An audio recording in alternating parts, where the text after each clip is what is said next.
And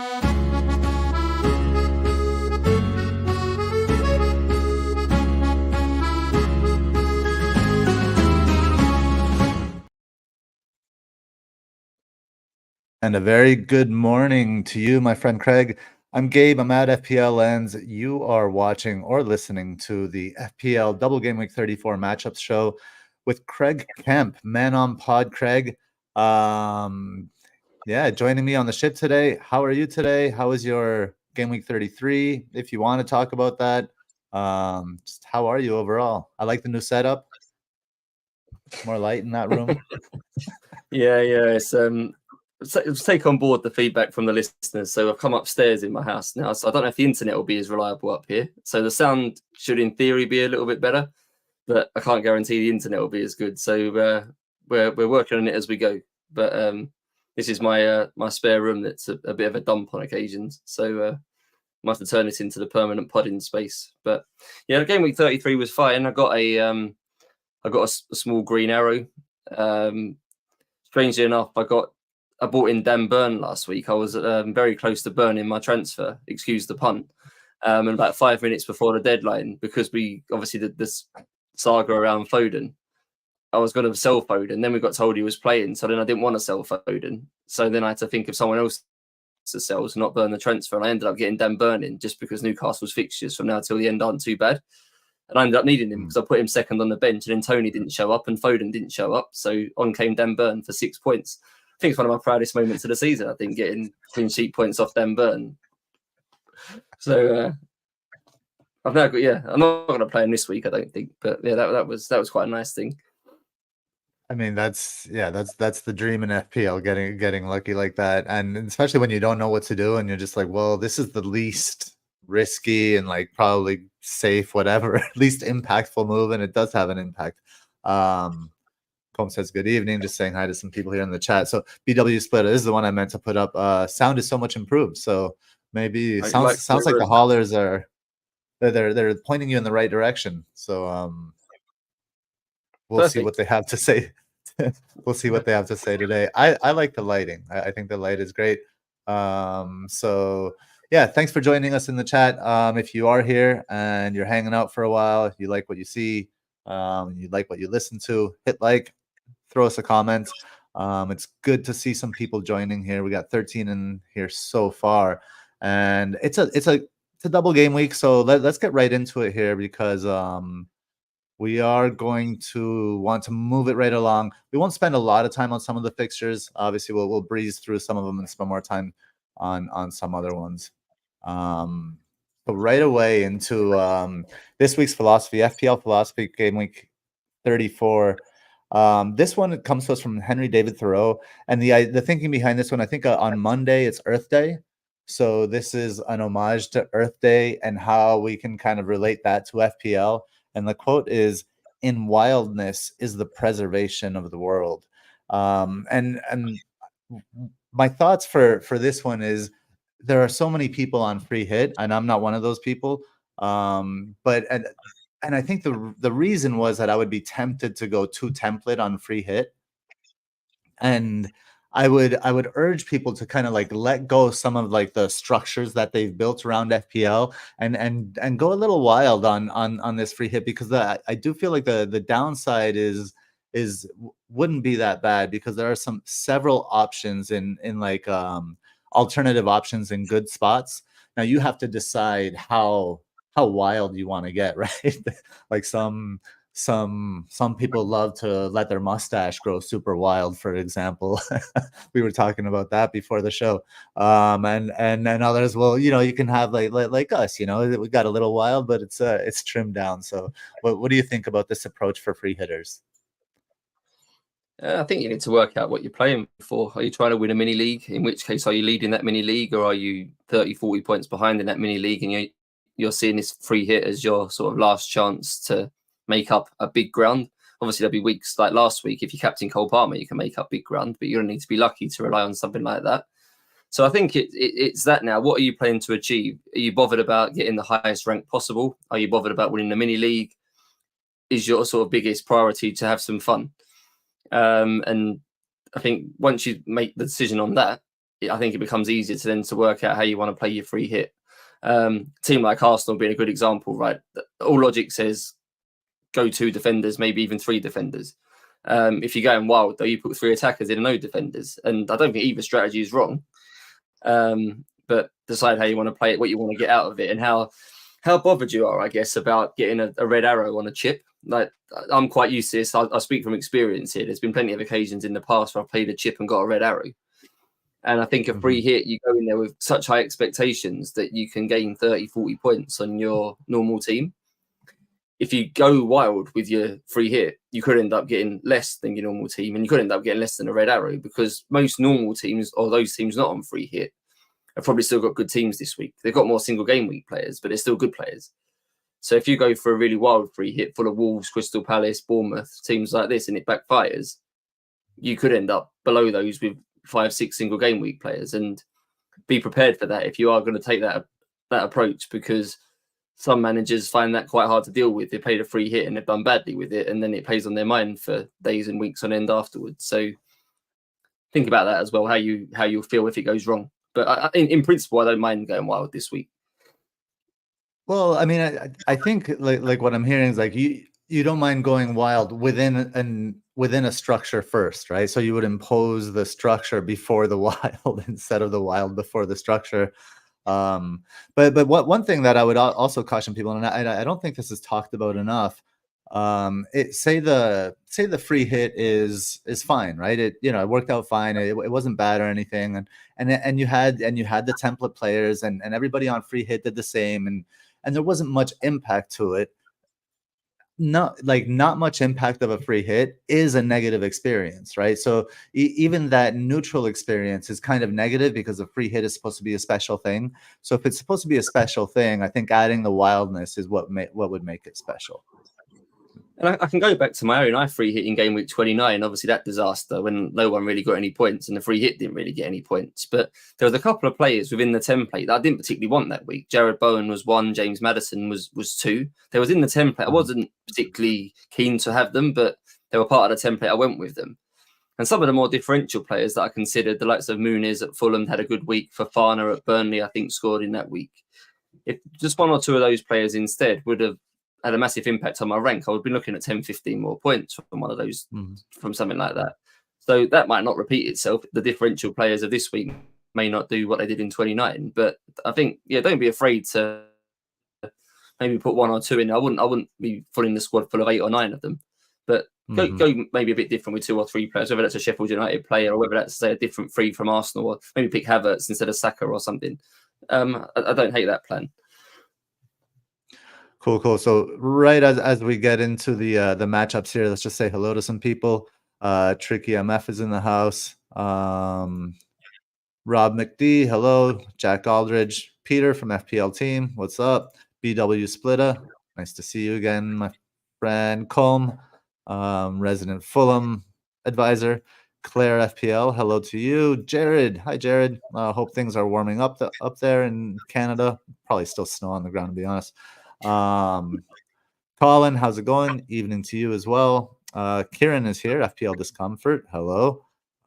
Speaking of alternative picks, Thingamabob is here, Vincent, and Sebastian Koo getting in there as well.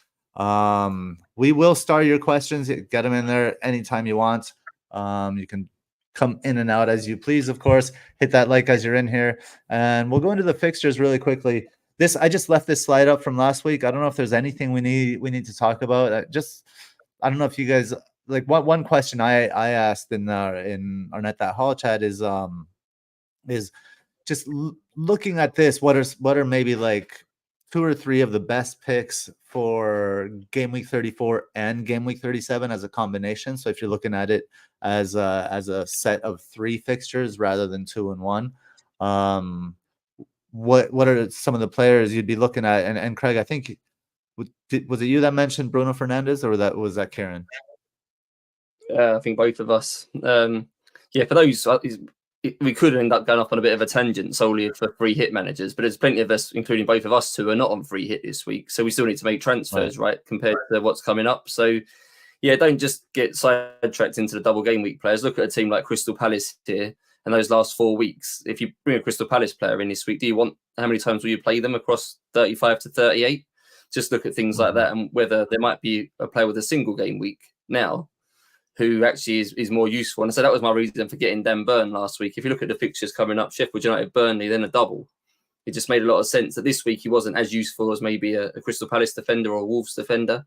But over the course of from now till the end of the season, I felt like I'd get more points off him. So yeah, Bruno Fernandes is probably quite a good example of this. Really good fixture this week as a single. But you'd quite happily play him in all of them after this, right? And you'd expect him to probably be near the top of midfield point scorers, probably between now and the end with 6 fixtures still to play.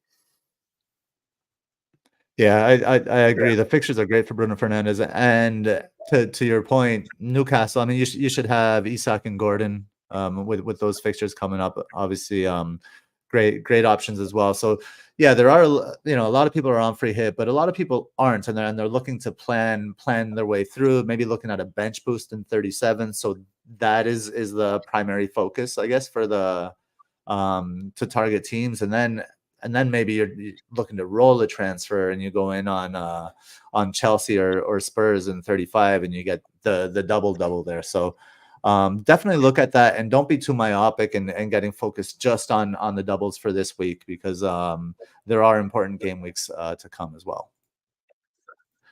Heading into the first fixture here, Luton hosting Brentford. Luton, interesting, with a NetxG of 2.02, Brentford 1.48. We got kind of the creativity metric and the shots metric kind of popping there for Luton, and Brentford just muted data across the board.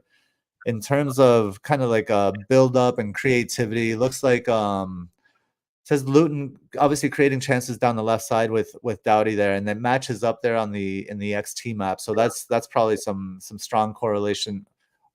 No, sorry, it doesn't match up, right? It's redder on the right side for Luton there.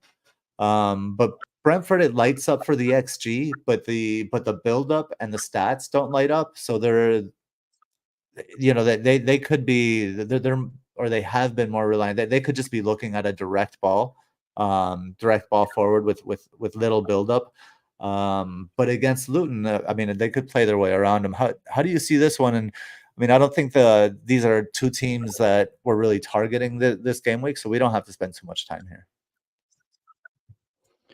Yeah, I think Luton have gone off the boil personally. I think that's a bit higher than NetxG. I think over a season they've been quite good, but lately, attacking wise, they've looked a shadow, I think, of the team that we maybe saw around Christmas time. I think there's been a big drop off in the way they're playing, the effectiveness of the way they attack. Maybe teams have wisened up a little bit to how they play, but I think they're certainly on the decline. And I think they've always been a bit of a team to target, but I think now you can target them again. So I've got no interest in Luton. I think Reguilon is an interesting transfer in this week. We just spoke just now about players that might be helpful for the rest of the season. He's not the worst pick in that sense. And I think Brentford, because I think for a while they haven't been as good, I think we've maybe forgotten how useful some of their assets are. Someone like Mbeumo coming back, we know what he was like through the first sort of 6-8 game weeks. If we get that Mbeumo back near the end, he could be quite a nice differential. Don't think I'd quite stick him in a free hit with this single. I don't think this single as an away game is strong enough to risk someone like him or any Brentford player, to be honest.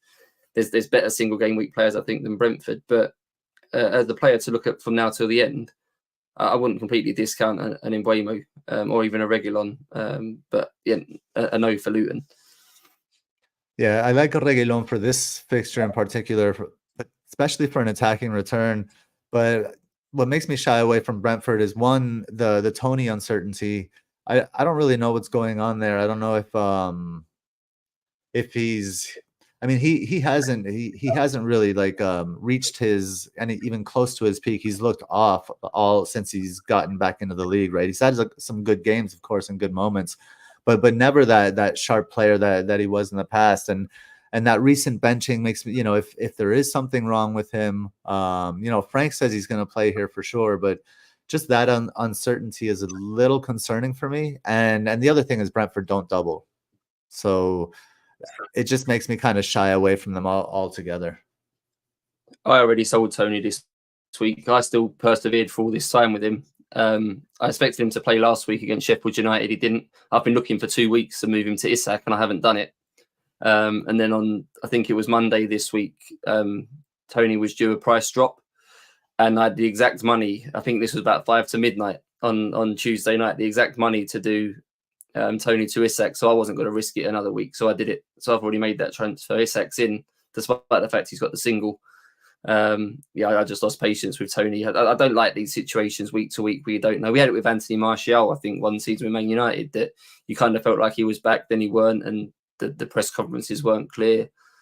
It's just not worth the hassle, is it, with Tony? So fair play if you want to keep him. He could do well if he plays this game, but with Isak being the same price, I think I just decided to get it done.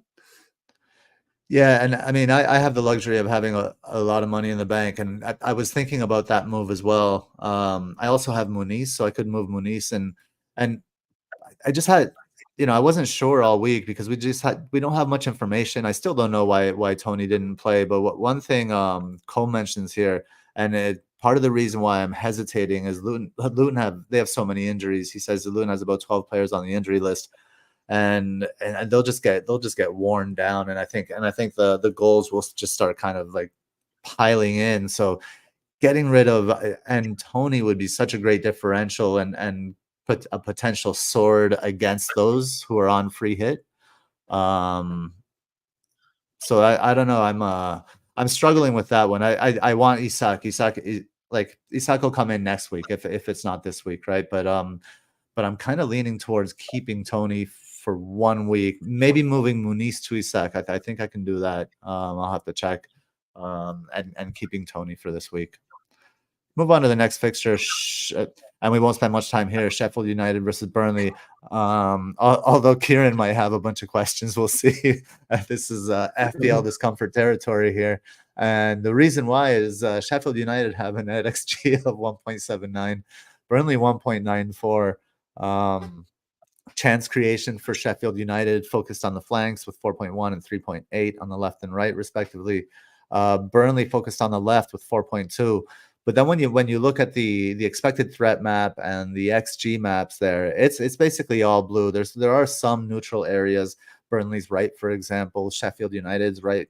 In terms of XG, Sheffield United's right, and Burnley, I don't know. That's still kind of blue. It's just like the stats say one thing, the maps say something else, and these are two like just bad teams. I don't know if you can even say they're fighting for survival anymore. Certainly Sheffield United isn't. But how do you see this one? What I wrote here is BBD, and BBD is interesting with his box presence and finishing ability, but Hammer could get stuck in Burnley's mid block. So Burnley love to like jam the midfield, right, the central area, and Hammer plays kind of deep in midfield. So I think he could get stuck behind that line. And what you're looking for from Burnley's perspective is maybe to build up from the right and the right create for the left. How do you see it? Well, it's clear both teams need to win, right? Whoever loses this game is definitely down. They both may be down anyway, but the loser of this game is definitely going down. So how are the two managers going to approach this? Are they going to try and keep it tight and try and pinch a 1-0 win? Or are they just going to think, oh, we'll go out all out attack here and try and win 4-3? My gut feeling is it's more likely to be high scoring than low scoring, just because I don't particularly rate either defence being able to keep a game that tight. So I think there'll be goals here. So people want a free hit, especially in the Sheffield United case, because they've got 2 games. I don't hate the idea of taking a punt on someone like a Brereton Diaz as a differential. If I was on a free hit this week and was of that mindset that I want 1 or 2 of these differential players in there, I could see that. I've seen people looking at people like Elise and things like that as a differential. He might last 15 minutes and go off. I think I'd rather take a punt on Brereton Diaz than Elise as a 1 week punt if you're in the hunt for someone different. I do think Burnley are a better team than Sheffield United. I think there's obviously a blueprint of a Guardiola system from Company, and obviously just the inferior players has means that to try and adapt it. But I do think Burnley's tactics are a bit superior. I think Burnley have got stronger players in their 11. So I'd probably edge Burnley to probably I'd probably have them slight favourites to win, even though they're away. But I could see this being 3-2 or something like that. So you're not going to pick a Burnley player with a single, I don't think. So you're looking at maybe a Sheffield United player, and I see Brereton Diaz is probably the most likely to score a goal. So it would be him, I think, if I was going to go for someone in this game as a sort of 8th attacker or 7th or starting attacker. Yeah, I do agree with that. Just further forward, good finishing, and I do think there will be goals here. Colm asks if we see a Burnley clean sheet here. I think he's messing with Kieran though. Kieran just cried. It depends how the manager set up. Will they try and play for a 0-0 and to try and basically steal something, or will they? It's a mindset thing, isn't it, for the managers? I certainly feel like that company's not one to sit back and play for a 0-0. Couldn't really comment on Sheffield United as much, but I think the manager must have worked out by now that they're not solid enough defensively. What's the point? And Burnley can be got at. So both teams should really be attacking here to try and win the game. I mean, I think it comes down to Sheffield United, and there's no way why would Sheffield United play for a point? Like, one point doesn't serve them. So Sheffield United, I think they understand, but while they're not mathematically out, they're out, right? And this is basically a championship kind of game at home. Playing for pride, and we've seen them come out and just go for it. And I think this game will be open. I don't think there are clean sheets here. From Burnley's perspective, I like that Fofana's been dropping. He's not just a target 9, so it gets him away from the Burnley back line. But so his box ventures will be important. But I agree. Brereton Diaz is kind of the only one we're considering for Gameweek 34. Moving on to really quickly before we move on, let's do this question. Would you start Brereton Diaz over players like Sarabia, Cunha, and Mateta? I think I would be inclined to, because if he scores, you get more points for it as a midfielder. I think he's more likely, a goal for him is more likely to bring bonus points than what it is for one of the others. I think the other teams, Wolves, and particularly if we think Wolves might keep a clean sheet in one of their games, or Crystal Palace might keep a clean sheet, you compete with the defenders for the bonus. We've seen it with certain players this year that one goal means 9 points or 10 points in a midfielder's case. So could I see a situation where Brereton Diaz scores 1 goal and gets max bonus? I could see that. I don't think I see that from the others. So yeah, I think it's a coin toss really between that final attacking spot. I wouldn't put people off any of those, or BW's off any of those names mentioned, but I think the fact Brereton Diaz gets an extra point for the goal and is probably more likely to get bonus points with it probably would just shade it for me, I think. Right on. Okay. Wolves Arsenal. Wolves 0.96 NetxG, Arsenal 2.18. Yeah, the expected metric for Arsenal is quite high there. Wolves data unanimously bleak as they face an Arsenal team who has only conceded 0.46 expected goals non-penalty per 90 in the last 6 away games. I said Sarabia has some potential on the right. I think there's potential for Sarabia there as an outlet, regardless of whether Kivi or Zinchenko plays. I don't think Tomiyasu would play. Probably not against Wolves. He might get some rest. So Arsenal, the 20 non-penalty goals scored from 11.12 expected goals non-penalty. Is that sustainable for you?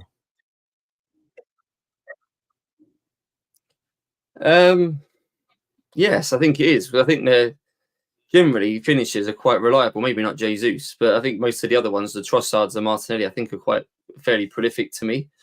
And I don't think, bearing in mind Arsenal are away here, I don't think they'll leave themselves open to be counter-attacked. So if this was at the Emirates, I'd probably be more fancying the chances of Sarabia, because I think there's potentially Arsenal might overcommit and play a more attacking lineup.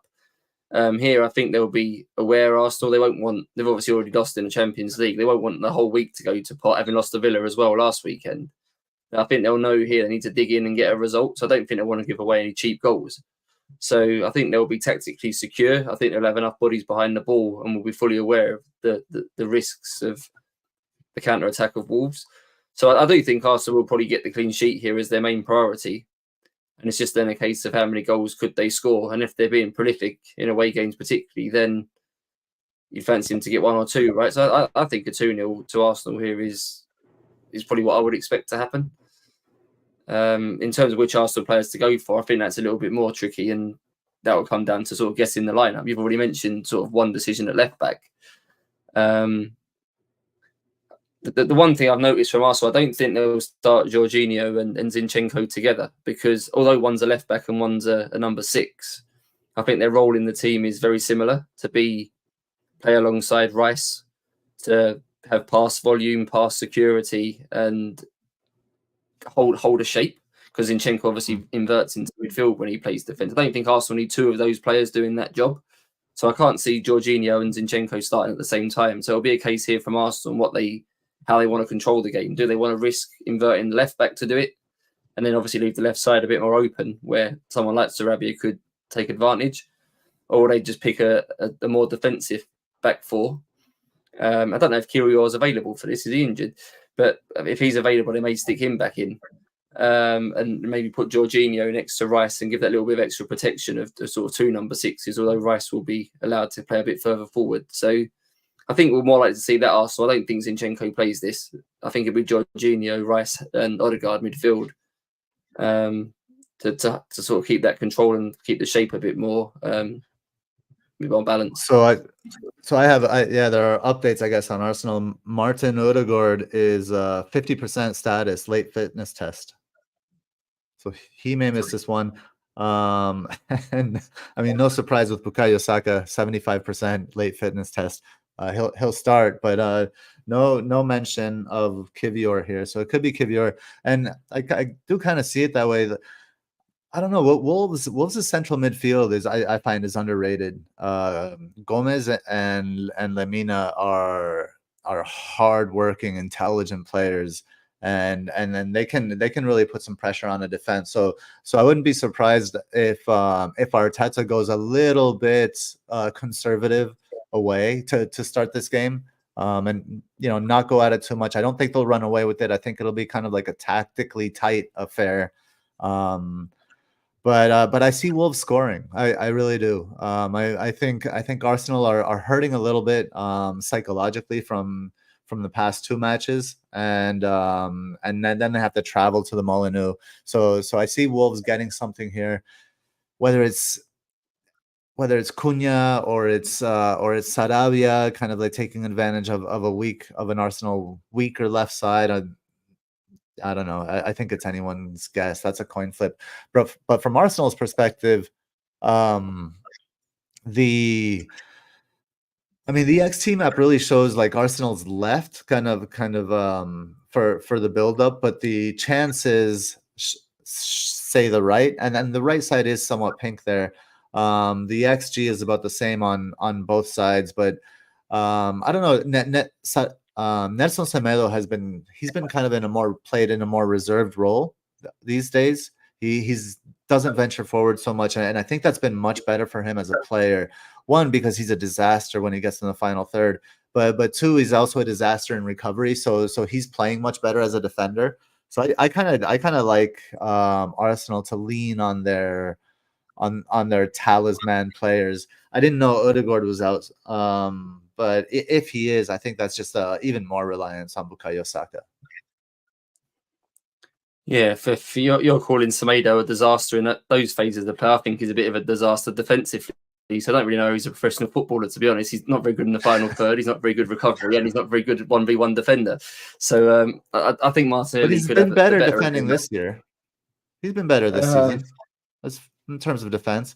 Yeah, but he started at such a low standard that being better still doesn't make him very good. Yeah, that's fair.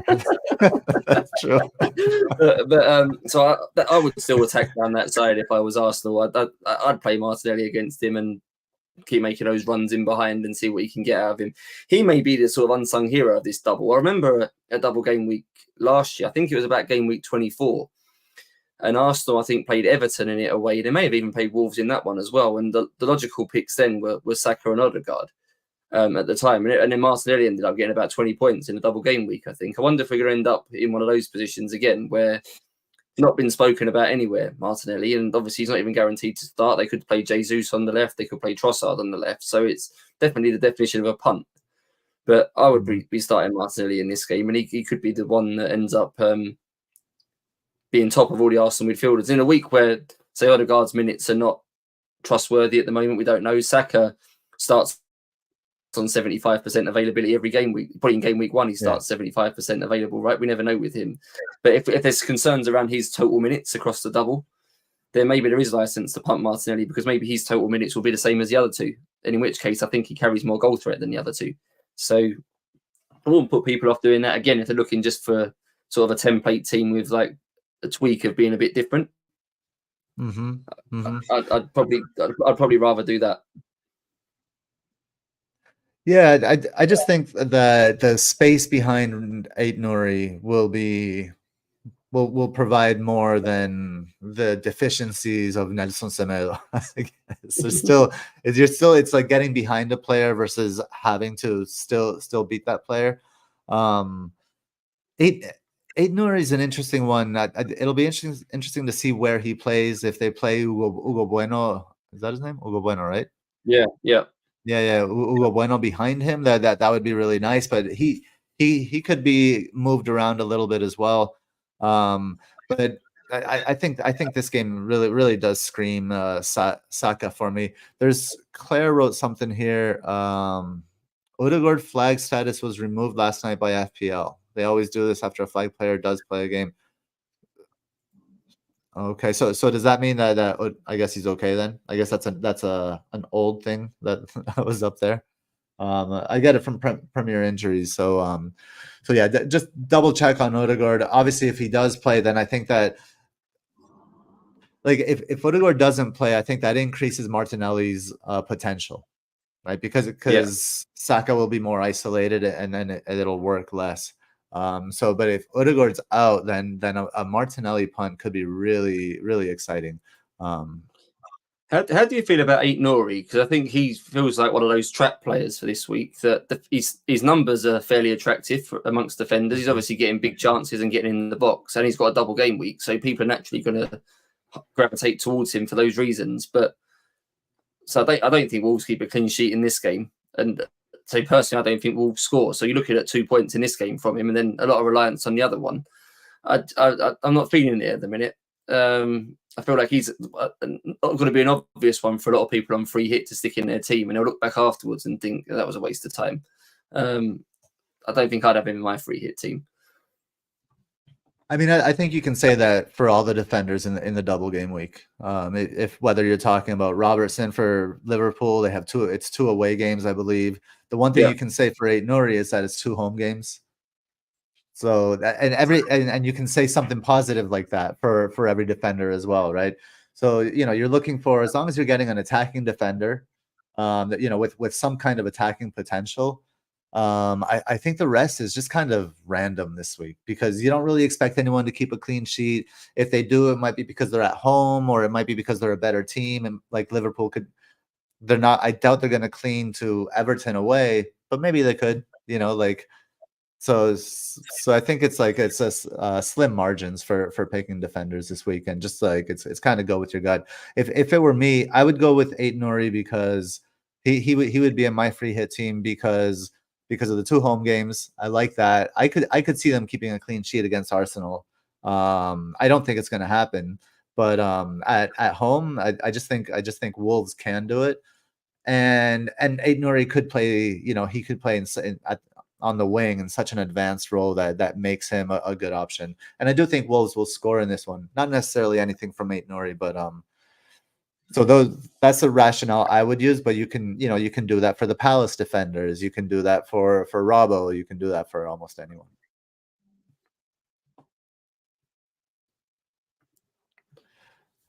Next one coming up, Everton versus Forest. Everton 1.46 NetxG, Nottingham Forest 1.28. Everything red across the board here. The highest goal percent chance is they're about even the shot-based goal predictor is about the same. 35% chance 1 goal for Everton, 37% chance 1 goal for Forest. None of the zonals pop up. But then we move on to the maps here, Craig. And then the XT, the expected threat map, really kind of shines for Everton on the flanks. It isn't really surprising, especially against Forest.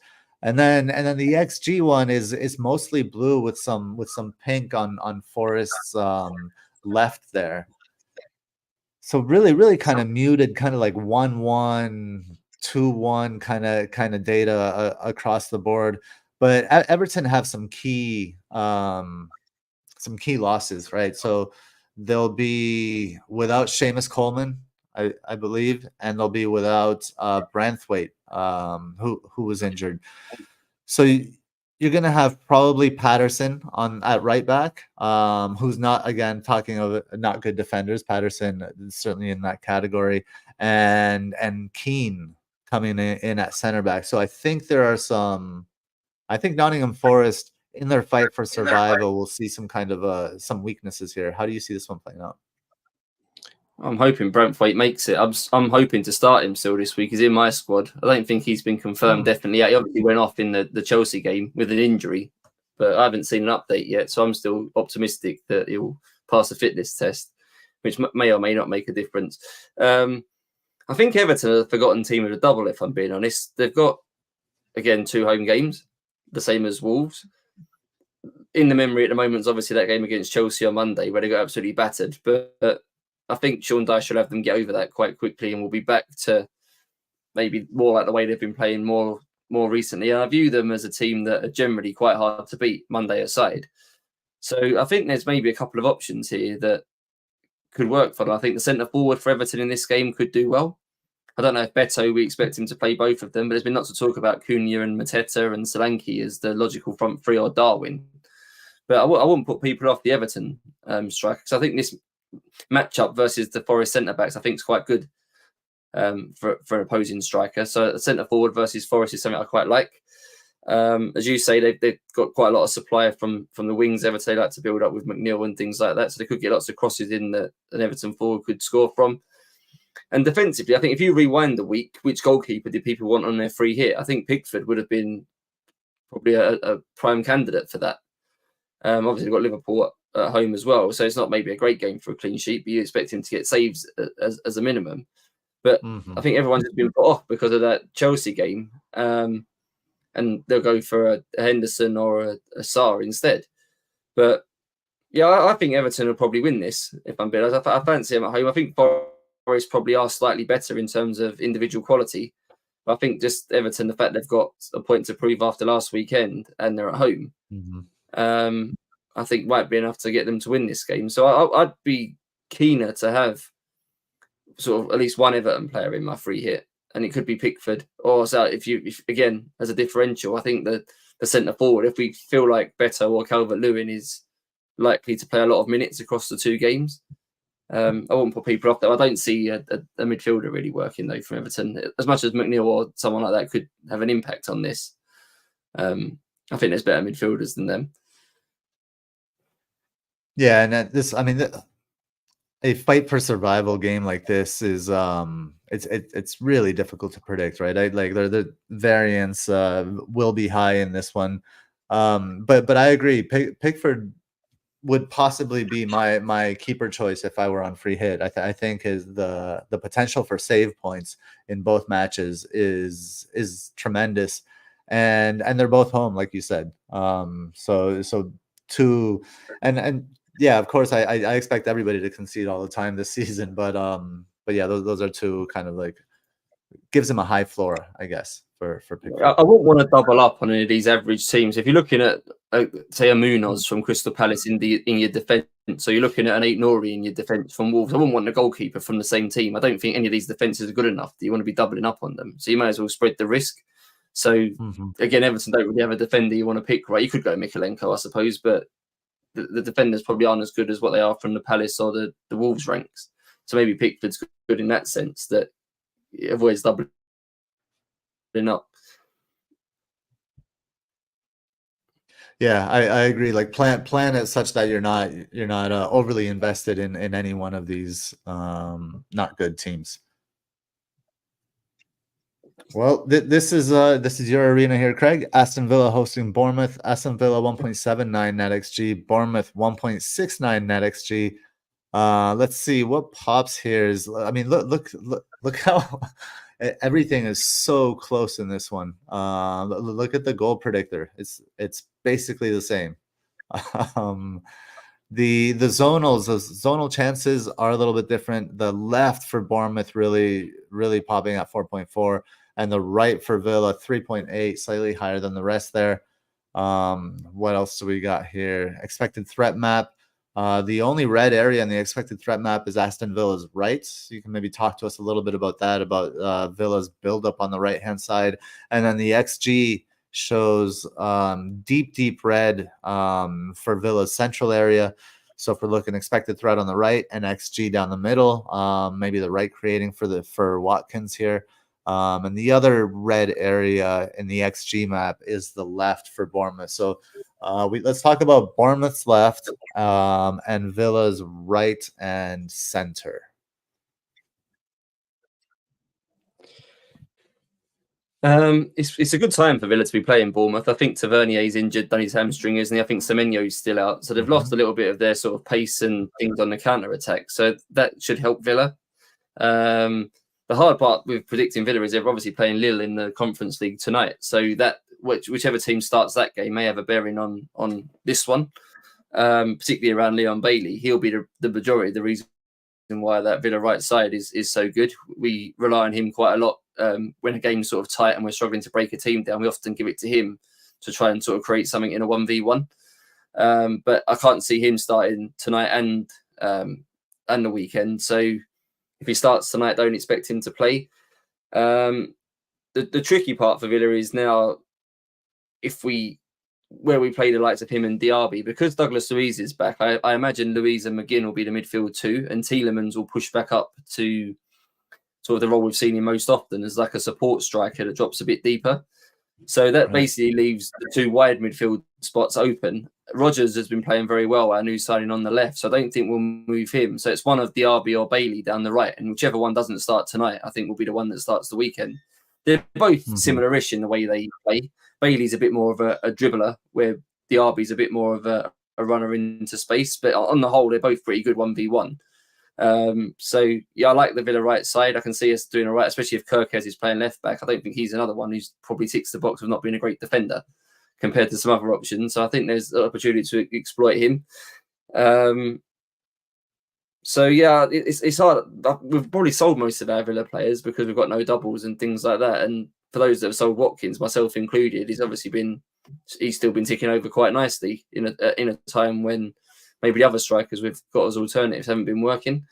So I wouldn't recommend necessarily going back to Villa players, but we are getting more of our players back now, so we should get a stronger Villa. We'll see what happens tonight. Obviously, it's a big win last week against Arsenal. You'd like to think we'll get through tonight against Lille. It'd be typical Villa then to go and throw this away at home, having had two good results, to go and lose this game 1-0 or something.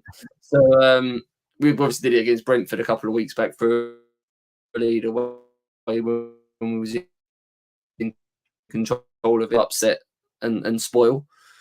I know you're not particularly keen on Solanke here, Gabe. I'll let you take over because he does seem like the obvious number one striker pick just because he plays all the games, takes penalties. The Bournemouth fixtures maybe aren't too bad. So I think most people will naturally have him as their first striker on their free hit. I was even debating captaining him at one point, and then you put in the chat, I think he's not going to do very well. So I'm keen to hear the reasons.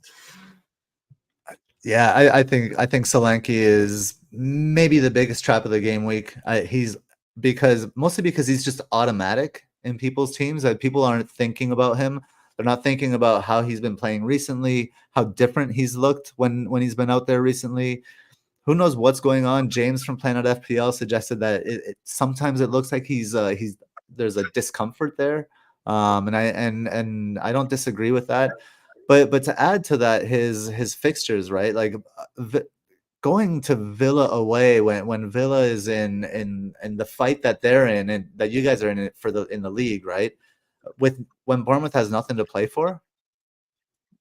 Like, why would they extend? Like, they're gonna have to really like show up to kind of like outplay an Emery side at home, and they're really good. They're gonna have to go for it, and I don't think they're in that place of the season. I'm not saying they're on the beach or whatever. I don't think we've necessarily seen that, but they're not as motivated as Villa, and they're not as good as Villa. And you guys have a lot to play for, and you have the better players, and I think you guys will just kind of like dominate Bournemouth here. And you know, the XT map there, it's deep blue in that central area. Not that Solanke's used in the build-up, but even in the XG map, it's neutral there. So I don't like him in this fixture. And then if we're talking, you know, we'll mention his other fixtures. His other fixtures is Wolves away. Again, another tactical battle, a difficult battle. O'Neill obviously playing against his old team. I don't think that's an obvious one. And you know, if they're in a back three, you have Solanke up against that deep back three. It's not great for him either. So Solanke is one of the players I'm most excited about in game week 34 because so many people have him and so many people on free hit are getting him. I've just been reminded, by the way, embarrassing as a Villa fan that I've got the kickoff time wrong tonight, but the Villa game's already started against Lille. I've, for some reason, convinced myself it was an 8 o'clock kickoff. And it's not an 8 o'clock kickoff. So not only have I got my times completely wrong, I'm actually doing this pod rather than watching my own team play. How embarrassing. I'll have to try and stick it on in the background while we're talking. But it does mean that I know the Villa lineup, obviously, if they've already kicked off. So, and Bailey isn't starting. So he'll be the one down the right in this game against Bournemouth, I think. Okay. So let me just set myself up now while you're talking so I can get the Villa game on in the background because I've now missed the first half an hour. At least we're 1-0 down, by the way. So at least I've not seen us concede, which is something. I see it as kismet because if you would have seen that we were going to do the show during the game, you probably wouldn't be here right now, and I would be like sailing solo. No idea where I got 8 o'clock from. I really thought it was 8 o'clock UK time. What a mess I've made of that. I think it came from your helping nature. You wanted to be there for us. Deep down, you can't deny your helping nature. We'll move on to the next one, and this will be one that a lot of people are interested in. Because Crystal Palace is involved as they host West Ham. Crystal Palace 2.18 NetxG, West Ham 1.46. Let's see. Palace left-sided creativity 4.7, right side 4.2 are the notable ones here. Crystal Palace NetxG flying in part thanks to scoring 12 non-penalty goals from 8.11 non-penalty XG in their last 6 home. So they're overperforming their XG. Let's see, the expected threat map shows, you know, solid red for Crystal Palace on the flanks, again highlighting as a potentially highlighting Olise as long as he starts, as long as he gets good minutes. But then the XG map is flipped, whereas the expected threat on for West Ham is all blue, and this is kind of like it really shows how dysfunctional, and by dysfunctional I mean like the functions of the players on the field aren't working.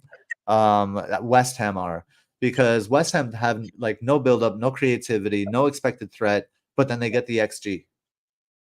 And in the XG map, it's highlighted there on the left hand side for West Ham. So attacking Crystal Palace is right. The one caveat I would say with that is a lot of that data, probably with the XG map there, is with Joel Ward starting at right center back for Palace, and Nathaniel Klein has come in the past 2 or 3 games and he's played much better. So I think that's you know, Kudus' side there. If Kudus does play on the left, I think it's under question. And it'll take something like, as far as West Ham's concerned, I think it'll take something from the perimeter, maybe something like from James Ward-Prowse or Paqueta from distance. What do you think?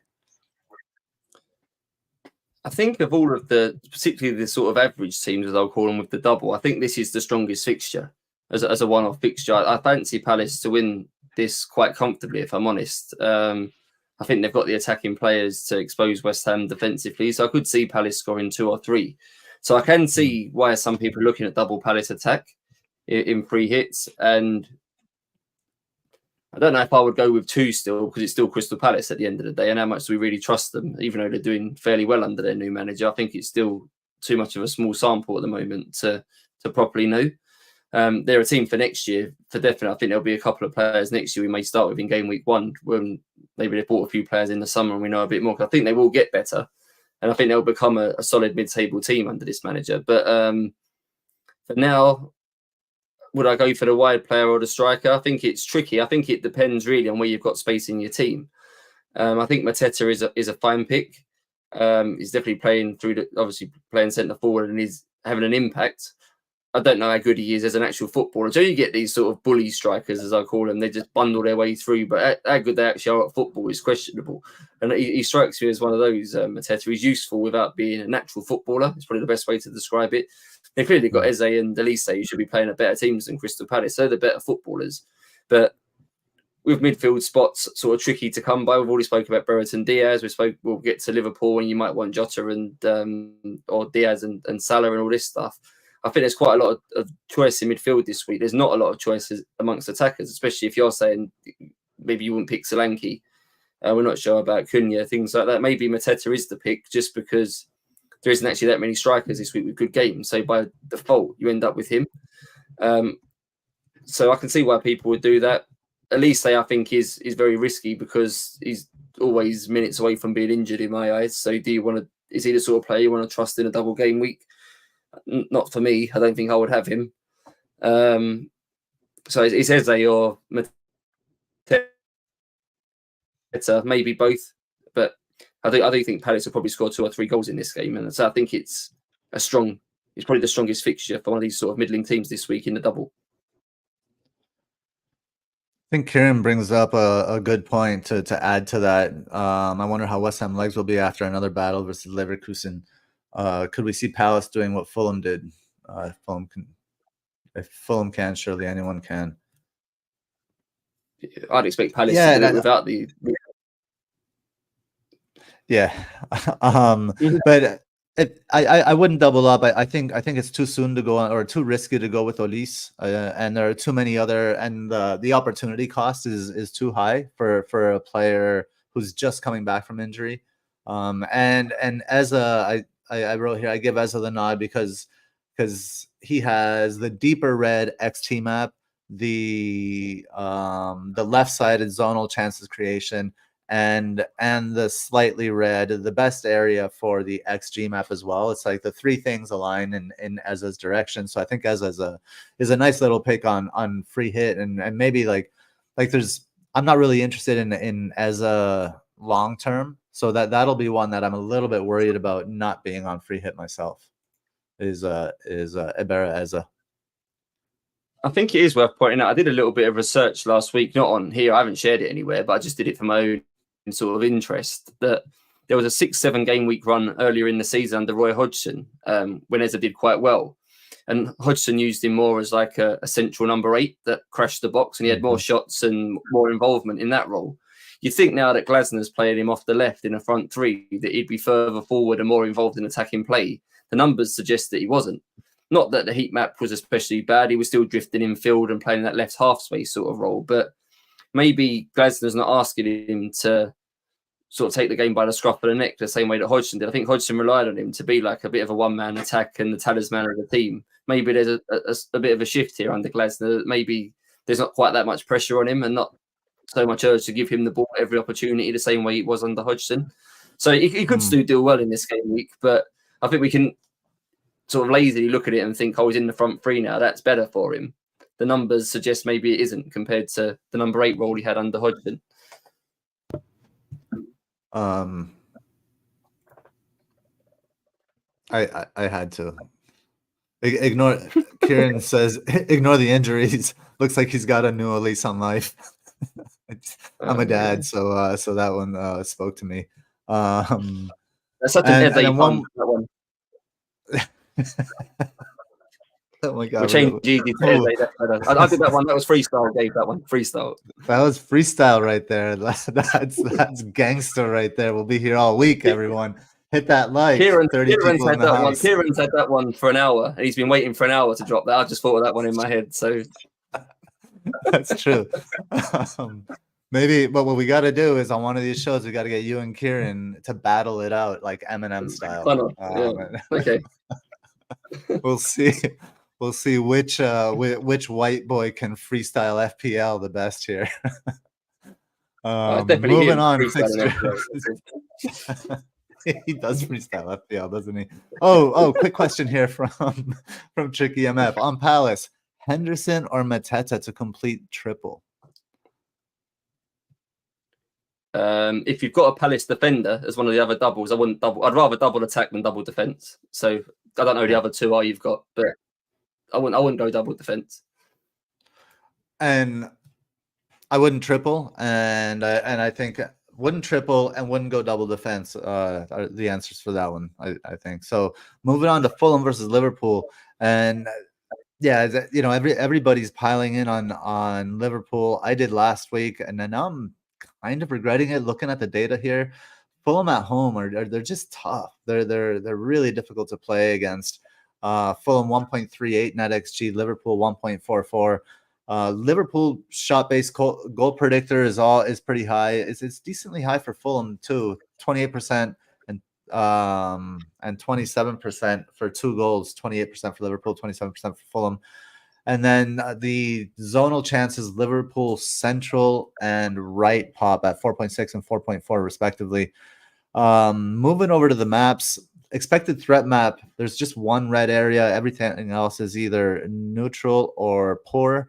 And that's Liverpool's left, which is interesting for expected threat, because if you think of Liverpool's build-up, you think that it like typically things go through Salah, but what we're seeing here in the expected threat is this is the emergence of Alexis McAllister kind of playing a role in the half space and helping link the play from defense to attack. And then the XG map is quite interesting. It's red across the board for Fulham with a slightly deeper on the left side, left central. And then at Fulham's right, so Liverpool's left defense seems weak, which is interesting because it's usually the right that lights up. With Trent likely back here on playing right back, I think that I don't think it's so reliant on the right side for Fulham. It'll just depend on where they link from, and wherever they link from, they'll probably the XG will come from the opposite side. But in terms of Liverpool here, some of the players that I like, I mean, I can see the appeal of Luis Diaz, and kind of like all the maps and everything here really show that. Would you have Diaz on free hit?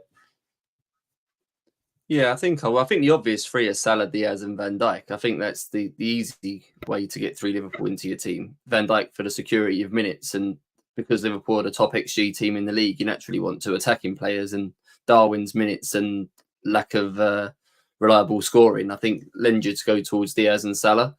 I'd be inclined to punt something a bit different than that predictable 3, but I think I would go with the 2. I would go with Salah and Diaz, I think.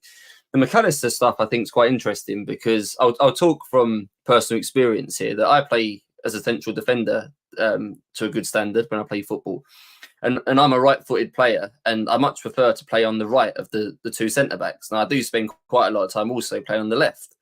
But when you play on the left, the sort of passes you can make and the angles that are open to you are a lot different compared to the right. And you obviously want to use your right foot more because that's your stronger foot.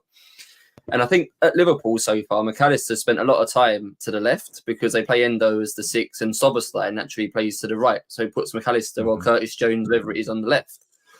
And he's fine there. His ball retention's good. He plays safe passes. But I think they've opened a new sort of level of creativity up by moving him to the right, because there's so many more passing angles and passing lanes and through ball opportunities open for him. So I think he's developed a lot more when he's been used off the right lately, and maybe for the last month. That's why his attacking numbers have been better and he's generally looked more involved in the game. Szoboszlai is back now, though, so I don't know what that means for this game. Will he naturally go back on the right and McAllister goes back to the left? In which case, then we probably get old McAllister again, who's less involved. So there's that to weigh up. But I would go with Salah and Diaz, and I probably would take a punt with one of the 2 fullbacks. Bradley being injured obviously increases Trent's likelihood of playing. I still think Gomez could play. He could start both games, one at right back, one at left back in this double Gomez, and Robertson starts one the opposite side and Trent starts one the opposite side. So it's not guaranteed that Trent and Robertson, either of them, will start both of the games. But I think the upside from those two is probably enough that they're worth risking over Van Dijk. So pick one. Robertson's obviously fitter and played more minutes lately, so maybe he's more likely to play both than Trent is. But we obviously know with Trent what he can do. So I would go Salah, Diaz, and one of the two fullbacks. It might be budget impacted, especially if you've got some expensive players elsewhere. Robertson's obviously a bit cheaper. That might be enough to tip you towards him. I mean, McAllister has played the right side even with Szoboszlai in the lineup. I'm thinking when they played against City, that's kind of how it was. Now it's not like they're not restricted to those zones, right? I think the way Liverpool has developed recently is they play more fluidly, Szoboszlai and McAllister, and I think that fluidity. I think what's happened is McAllister has found kind of like more involvement around the perimeter of the box, whereas Szoboszlai has, for whatever reason, I don't know why, I guess yet, but Szoboszlai has been held back. He hasn't been in the box when the ball has been in the box. So unless it's a very late run towards the end of the play, something like that. So I think I do see that continuing. I don't think the return of Szoboszlai will kind of restrict McAllister to the left. And I think maybe Szoboszlai could play majority on the left, but I think both those roles will be free. And because of that, I see them kind of getting around the central mid. So if Liverpool play the ball direct, kind of like similar to City, to Luis Diaz really wide and Salah really wide on the other side, they could force those central midfielders, Palhinha and Lunin, to shift quite hard. And then that opens the field up for McAllister. But that's obviously a very specific circumstance. I still prefer the wide players. Because I just think that's the best way to attack Fulham, is just to avoid those central midfielders altogether. It's probably quite good for Salah in the sense I like Anthony Robinson as a player, as the Fulham left back, but I think he's obviously I think he struggles defending on his weaker side. So when obviously players come inside him, I feel like he's a bit weaker in that regard. So these right-sided wingers that want to come inside, the likes of Saka and Salah, I think will cause Robinson more problems to those that want to take him on down the line. So it could be a good fixture for Salah against him as well. Yeah, I agree. I mean, I'm free. You have to have him just in case, right? Cool. Moving right along here. Arsenal hosting Chelsea. Arsenal 2.22 NetxG. Chelsea 1.16. The zonal chances, they're pretty green across the board there for Arsenal. No one side really stands out compared to the other. The expected threat, slight preference for Arsenal's right side. It's a deeper red than the left side, than the left flank for Chelsea, and then the central area is blue. So the build up from the flanks. And then the XG is it's slightly deeper red on the left side for Arsenal. Really not much to say for Chelsea here. It's just like maybe one neutral zone on their right side for the XG map there, which obviously that's where Cole Palmer is. Cole Palmer making the XG for his team. But this one's all about Arsenal, and in this one, I do like that left-hand side for Arsenal. A player like Martinelli or even Trossard getting in behind Malo Gusto is a nice option for me. How do you see this one, and which attackers do you like most from Arsenal here? Yeah, Martinelli again. So that's why I flagged him a bit earlier. I think both the fixtures against Gusto and Semedo could suit him. It's a risk of minutes, but there's that with a lot of midfielders this week. I would be inclined to take the punt with him. I think that it's a good fixture for him. And this fixture, I think, is probably the biggest talking point of the whole game week, is what you do with Cole Palmer, because those of us not on a free hit obviously own him. And if we look purely on the fixture, he's got the worst fixture, but he's a midfielder who's borderline winning the Golden Boot right now. He's a midfielder who's a talisman for his team. His team win a lot of penalties. Is it one of those game weeks where say if you play the fixtures, he's the weakest attacker we own. But is he just too good by himself that doesn't matter that he's playing against the best defence in the league? Should we still be picking him? I've got a decision really at the moment between him and Garnacho. So Garnacho's got a single at home to Sheffield United. Cole Palmer's got a single away to Arsenal. On paper, there's only one pick there. But the more I think about it, the more I'm inclined to play Palmer and still bench Garnacho, even though he's playing Sheffield United, which seems a bit stupid. But just the way he's playing and what his impact is for Chelsea, it feels like I just want to pick him at the moment, Palmer. It just feels like one of those that we'll look back afterwards and think, why have we benched him for? Are you playing him? So here's why I'm not playing Palmer, and it's Chelsea aren't good away to good teams. I agree with that. The numbers have been bad against Liverpool and Manchester City away. Yeah, I get that. And that's kind of it for me. Like if Cole Palmer hurts me because of some moment of individual brilliance against the best defense in the league, fair enough. But I just think that really limits his upside, and I don't trust Chelsea or Pochettino at all. So I'll be benching Cole Palmer this week. Yeah, I'm undecided still. Say him and Garnacho, one of them is being benched. I'm undecided. There's just an element with him as well, Palmer, that I think he knows his importance to the team. He's got that, I wouldn't say ego, but I think he's fully aware that he's got that nature at the moment where he has to do everything. And I think he feels that when he gets the ball, he's always looking to shoot or looking to do something because he feels like he has to do. And that could be a help in some weeks. I think he took that approach against Everton and it worked to his favour. But in this game, he could end up picking the wrong option quite a lot because he gets the ball 30 yards from goal and then feels like he has to make something happen.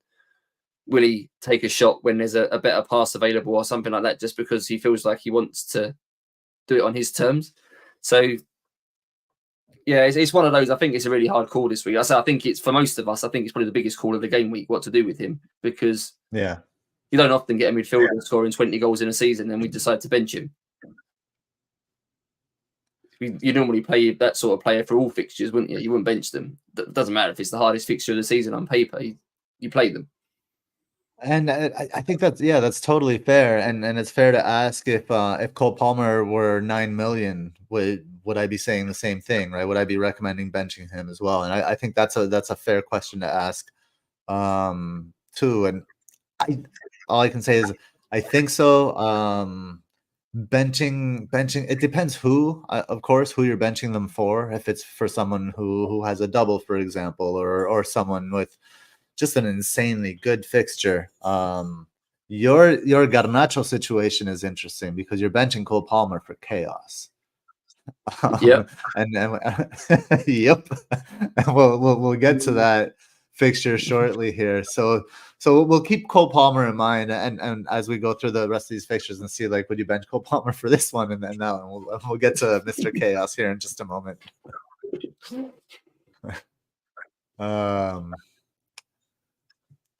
All right, Solanke's second trap here. Wolves hosting Bournemouth. Wolves the NetxG is 1.49 for both of them.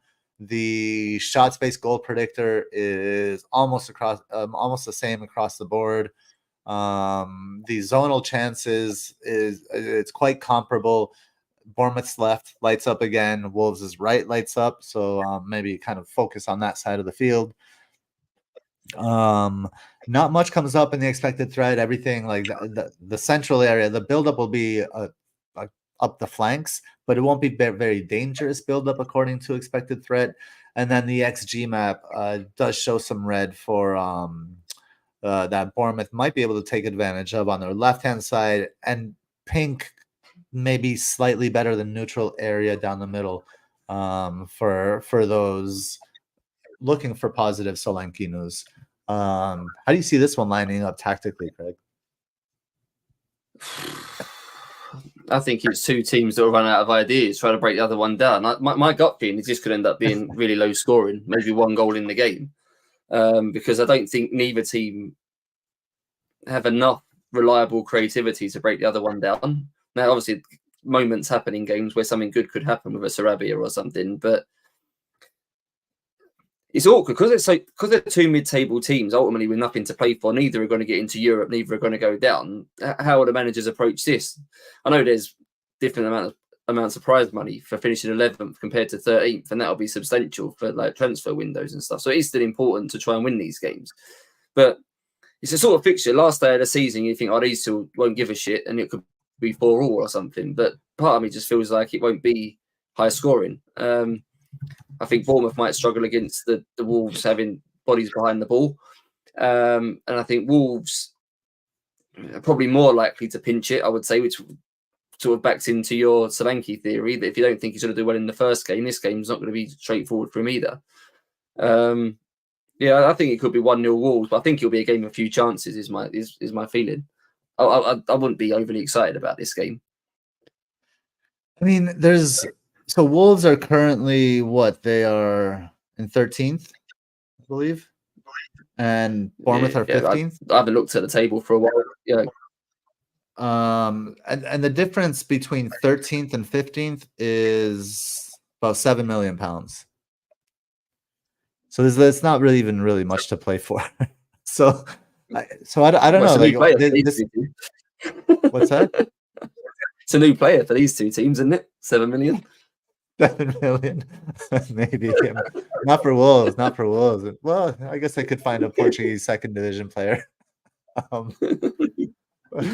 But so this game could be like you said, where very little to play for.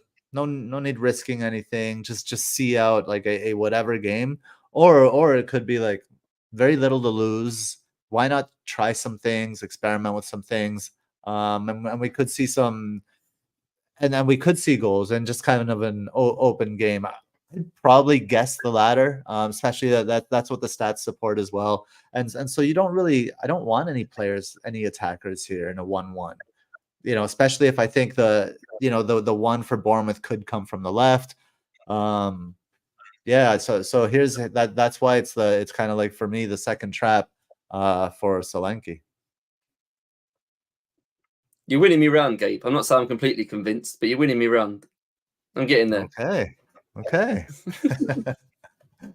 Which is a shame. I still own him, and I'm not selling him this week, so I have to play him. But if I was on a free hit, I'd be thinking about it a bit more now. All right. That's all we want to do is think about it a little bit more. Crystal Palace hosts Newcastle. Another reason people want Palace players. Crystal Palace NetxG of 2.18. Newcastle a measly 1.52. Let's see what stands out here. What stands out is that the maps disagree with the data. So if you look at the expected threat, doesn't align with the Crystal Palace, the zonal chances. Crystal Palace 4.5 on the left hand side pops, but it doesn't. But it's blue. It's the expected threat is blue for Crystal Palace attacking Newcastle's right side of defense. The only red area in the maps, for those that aren't watching on the YouTube show, is the Newcastle's left. So obviously Anthony Gordon, but I think it's time for Barnes, and I think Barnes could take advantage of that. But I think what that does is, if we would have data from Barnes and Gordon together, I bet the Newcastle's right side would not in the XG map wouldn't be blue like that. I bet that would be a little bit more lit up. So I love the Newcastle flank players. I love Barnes. I think it's a good spot for Gordon, although not as good as the left. And I don't think it's as easy for Crystal Palace as people expect it to be. I think Newcastle. I think they're better than they were a month ago. Let's put it that way. No, definitely better. I'd say there's a month ago we wouldn't have gone near any Newcastle players, but obviously Isak, I think, is the striker that had the most shots in the most big chances in the league in the last 6 game weeks. Gordon's up there amongst midfielders. Defence has tightened up a lot from those shambolic performances we saw away against Liverpool and things like that. So generally the whole team's got a little bit better. And I think this is a big test of how quickly Crystal Palace have sort of come to terms with what Glasner's chosen sort of strategy is. He had a clear way of playing in Germany, which was to sit quite deep and hit on the counter-attack. And this is a good fixture to test that approach against, because Newcastle commit so many people forward to try and press the ball back that there's a chance for Crystal Palace to win the ball or play through that and get through that part of the game and then attack on the back of that. I think the one thing Newcastle have done quite well lately is maybe just toned it down a little bit. I think they was a bit gung-ho and a bit over-aggressive with their pressing approach. And it's obviously worked well over an extended period of time. But one of the things they've done now is they've not completely lost that identity, but that they have, I think, been a bit more selective with how they do it. Maybe not quite committed quite so many people into that press and things like that. And it's a bit more balanced now rather than just being completely sort of aggressive. So will Crystal Palace be able to take advantage of that? I think they will. I don't think Newcastle will keep a clean sheet in this game. I think Palace will score. There'll be a moment in here where Palace get through that. It's whether Newcastle score more goals than them. So I think this is pretty much banker for both teams to score, if I'm being honest. I don't see a clean sheet in this game. Newcastle could pinch it. I think it'll probably be 2-1 to someone. Newcastle probably will have more chances. Crystal Palace may end up having the better ones. A bit like what happened against Liverpool, I think, from Palace's point of view, that they always said, I think they had the better chances in the game on the whole, even though Liverpool had more. Could be the same here. And it's hard for me because I could bring Gordon in as well. So I've already brought Isak in, but that's more for the last block of games as a whole rather than this particular game week. And I've got the same decision. I've got a midfield spot that's technically open to me at the moment. And I've got the capacity to put Gordon in there. And I think over, again, a bit like Isak, over the duration of the season, I think he might be the best fit for that role for me. But I don't need to do that move this week. I could wait. So I'm undecided at the moment whether I want to make that Gordon move now and play with double Newcastle attack for this fixture, because I'm on the fence just how good it is. I don't think it's maybe as good as others might see it as. And I think that's a tougher situation than mine, which is like the inverse of that, where I have Gordon and I'm considering bringing Isak in, but I could wait a week to bring Isak in. And I don't know that this is the best matchup for Isak anyway against a physical back three, a big physical back three. You've talked about Anderson and how he plays, and Isak does slip in the pockets of space and he pulls wide and all of that. So he's of course he's a great asset and could do well here, but yeah, I'm wondering if I should wait as well. Now Gordon would be different because I think Gordon is in a better spot than Isak is for this match in particular.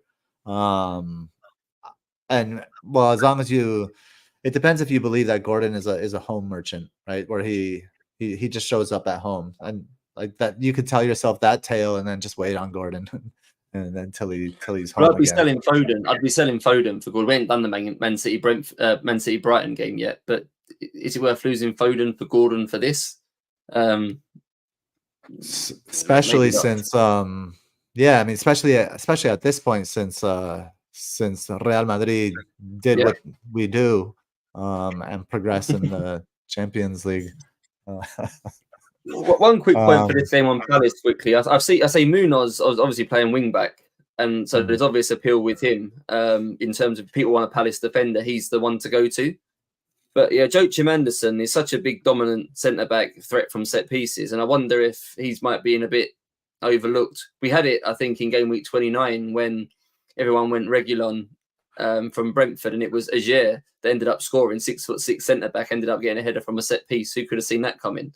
And I wonder if Joachim Anderson might get a header from a set piece in this double game week, and everyone will look back at it again and think, like, Munoz is fine. He's playing wing back. He's getting forward. His numbers are okay. They're not particularly outstanding, but they're okay. But obviously he's going to get forward and be the attacking threat down that right side for Palace. But yeah, it could be the centre back with the big set piece threat who's actually more useful. So I won't sort of discount people from going to Anderson rather than going to Munoz if they want a Palace defender. Anderson is an interesting one. I'd have to check on the set pieces for Newcastle. Kieran's thrown a bunch of the cool stats in there on counterattacks and stuff. I've started some of those, Kieran, so I'll get back to those at the end when we do the questions. And in terms of those Palace wingbacks, now Tyreek Mitchell has also been showing up lately in the attacking stats. But my preference is still for Munoz. I just think he's more aggressively attacking. He has his bite to him, and especially around the box, whereas Tyreek Mitchell is a lot more passive in his attack. So my preference would be for Munoz. Munoz versus Anderson, I hadn't considered it. I would go and maybe as we do something else, I'll try to bring up my just some set piece stats that I have saved here. But again, I'm not crazy about Eza in this match. Even Olise doesn't excite me terribly here either. I do agree there will be goals here, but I can't be certain where they'll come from. So yeah, I mean, it could be Mateta. Honestly, it could be Mateta that gets something against Dan Burn playing centrally, right, or something like that. So just that uncertainty, it's not as clear cut as Palace's other fixture against West Ham for me. No, the more we talk, I'm thinking more. I would go Mateta as a striker for a Palace attacker, and I'd probably put one defender in. I think I'd probably go for Anderson or Henderson, depending if I wanted a defender or the goalkeeper. But I agree with you. You said earlier, not triple Palace. I would need a two, and I think that there's enough choice in midfield to avoid Eze, but there's not a lot of choice in attack, particularly if we're starting to discount Solanke. So yeah, Mateta and Anderson or Henderson, I think, but not both. Right. Cool. I'm bringing up those stats here. I think we can keep it moving here. Merseyside derby, Everton hosting Liverpool. Everton 1.17 NetxG. Liverpool an unimpressive 1.62 NetxG. Everton with more chance of 2 goals, 27% chance of 2 goals for Everton, 25% chance of 2 goals for Liverpool. Liverpool chance creation from the central kind of pops a little bit there, 4.1, not too much higher than the 3.6 on the right. But again, it doesn't align with the expected threat map, where that lights up on the left-hand side for Liverpool with that build up on that left-hand side, and maybe Szoboszlai actually moving to the left is part of that left-sided build-up. But the thing we see in this one is that it's compounded by the XG being heavily favored on Liverpool's left side there. It's the only shade of red in the XG map. So we're looking at probably the left, according to the expected threat, the left creating for the left. But that left, I think, is mixed with McAllister and Szoboszlai, and that's why the kind of middle central zonal chances pops for Liverpool here. But this is one where I really like McAllister here. I think Luis Diaz is a great option. I think McAllister is a great option. And I like it. I like them a lot more than Liverpool's right. What do you think? Yeah, I think with Diaz, the problem is he might get doubled up on. I think they've been playing Ashley Young right midfield a little bit, Everton, and obviously as he's got a bit older, he's not quite the attacking force he used to be. I think he plays a more disciplined sort of defensive role.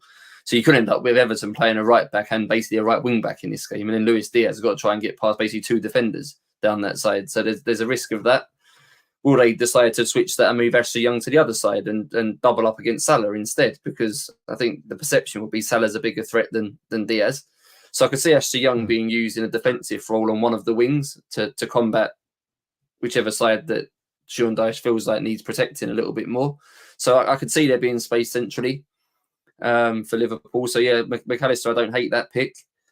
It's just difficult to pick him, isn't it, on a free hit when you've got attacking wingers who have lots of shots in a game. Are you really going to pick a box-to-box midfielder who doesn't score that many goals from open play? It's really hard to justify picking someone like that over sort of a winger.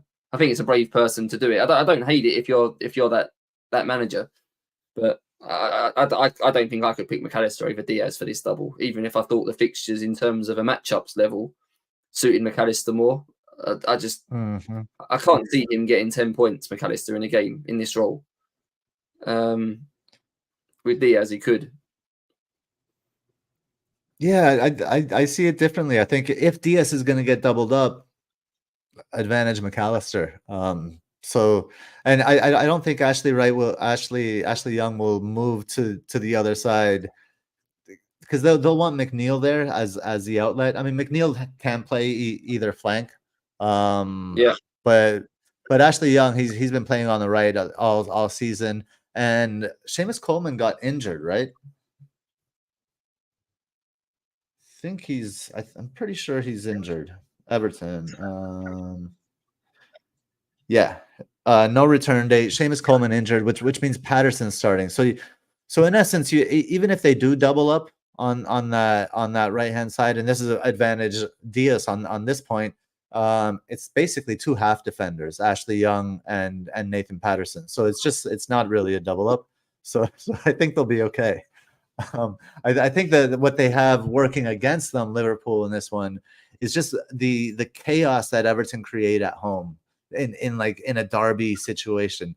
Pickford's going to get a yellow card here for sure for time wasting. That's going to happen, and Pickford, he'll be the one instigating all of that chaos. The more chaos, the better for Everton. So yeah, it's not a straightforward one, this one for me.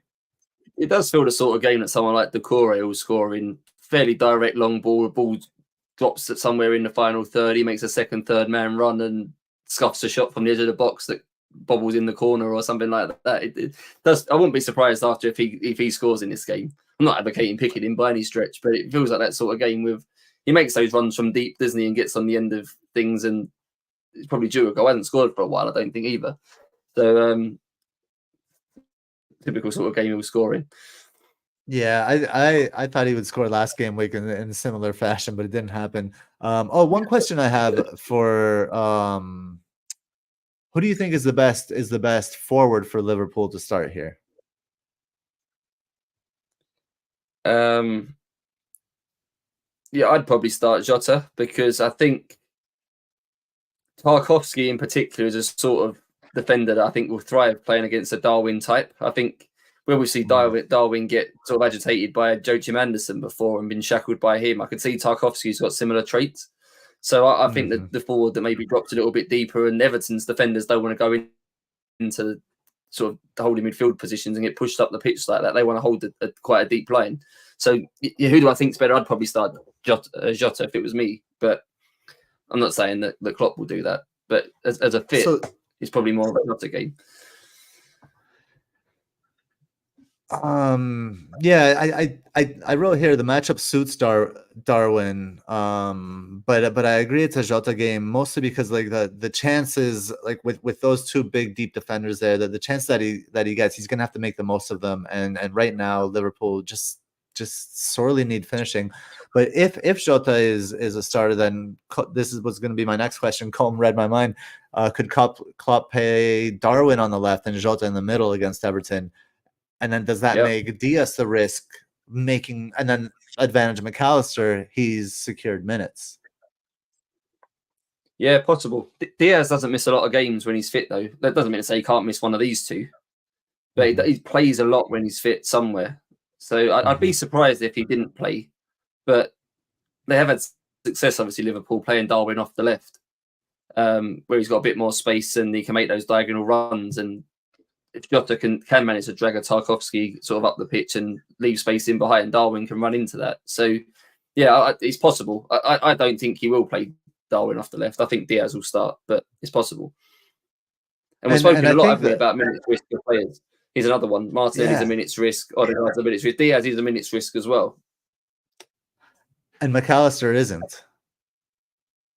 And so for 5.9, I think I'm pretty happy with the investment. We'll see if he blanks in both, and maybe I'll be less. Then I'll certainly be less happy with the investment.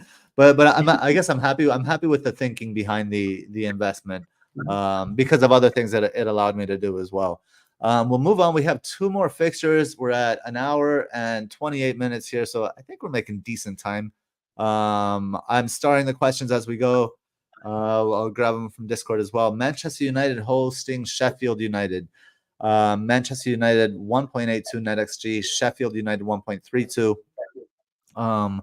Manchester United, the shot-based goal predictor is poor, and Sheffield United is actually significantly better. I'll bring up the data at home for that.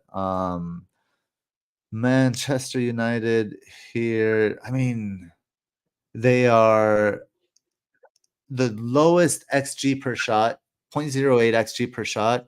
And this is at home, the last 6 home. And the fewest shots, 13.17 shots per 90 at home, Manchester United. So I don't know why I'm talking up Bruno Fernandes, but I do like him a lot in this fixture.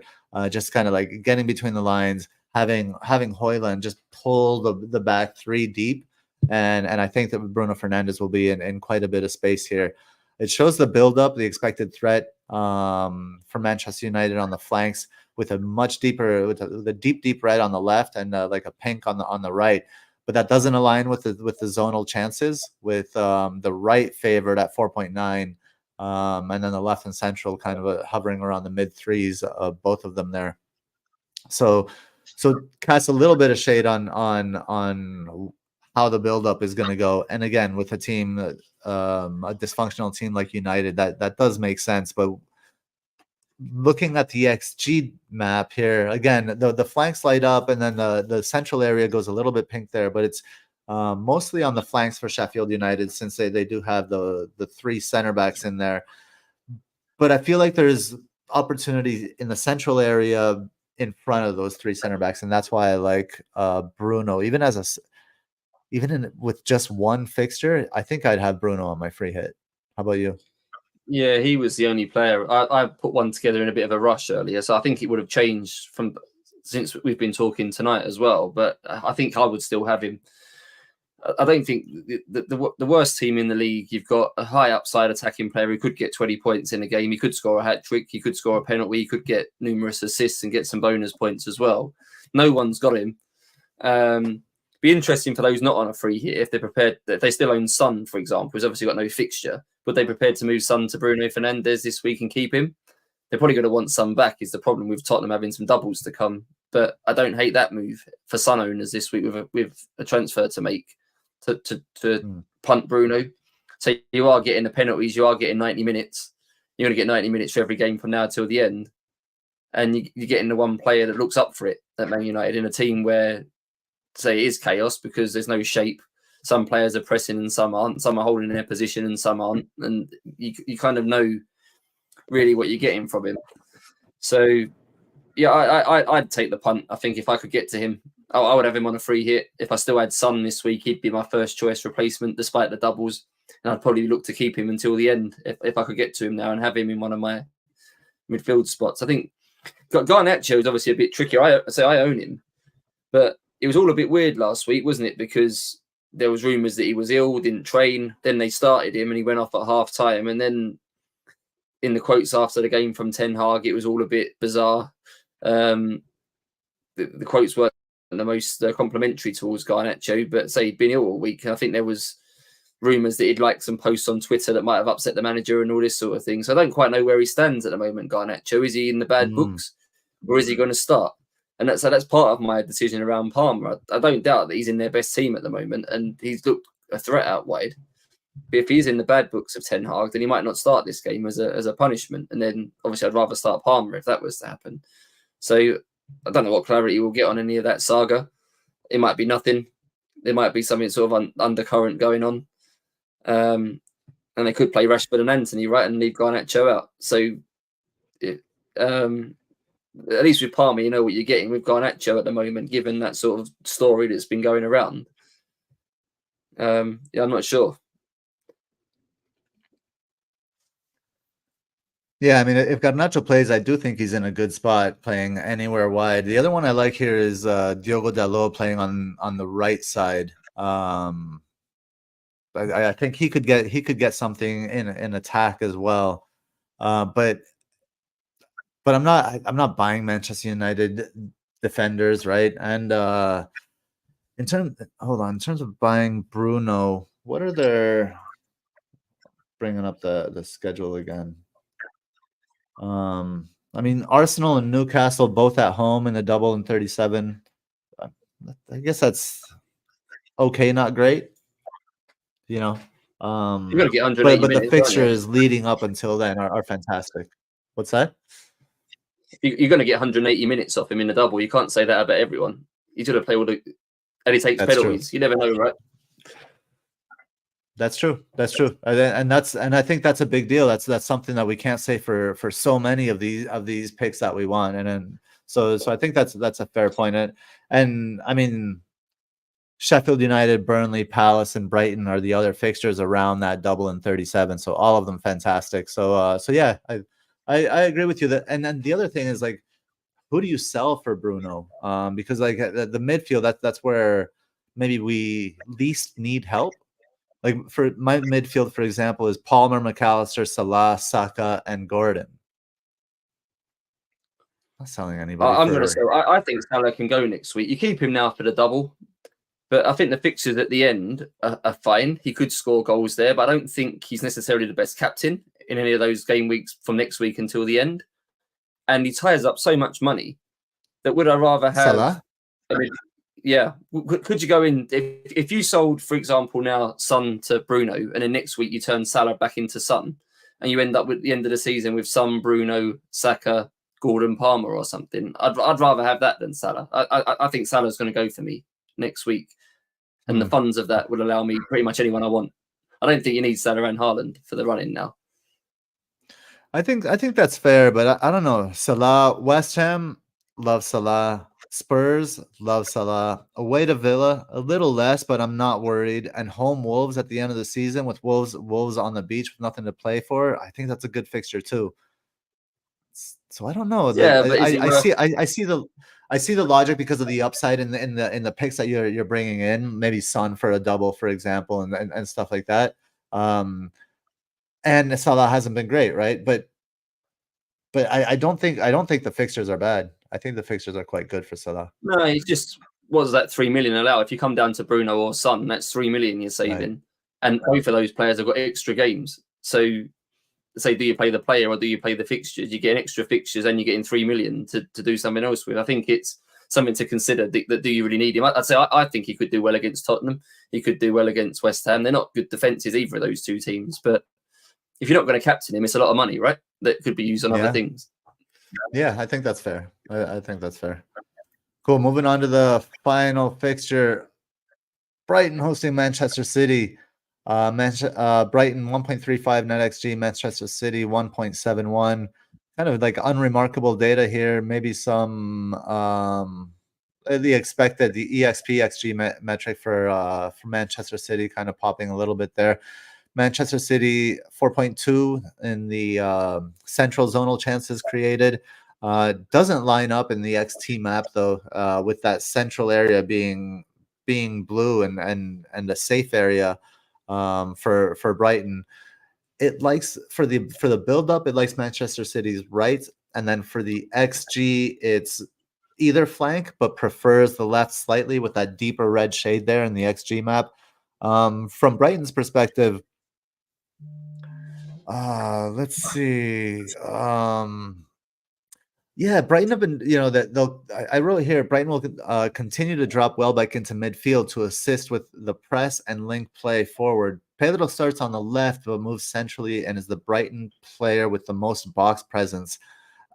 Pedro's a tricky player, and Manchester City do have a tendency to concede. So I think if Brighton are going to get something, it'll come from João Pedro. But I would not. That's not where I would be putting my money. I wouldn't be putting my money in any Brighton player. But from City's perspective here, I mean, now that they're out of the Champions League, they can just kind of like go for the league. I know they have the FA Cup semifinal right this weekend. That lineup, we'll see that lineup on the heels of an intense 120 minutes last night that City had. So. That next City lineup will tell us a lot. But one player I really like is I like Doku attacking Veltman. Veltman isn't the quickest with his hips, and I think Doku could get something there. I knew the City's goal would come from something Doku did against Madrid last night.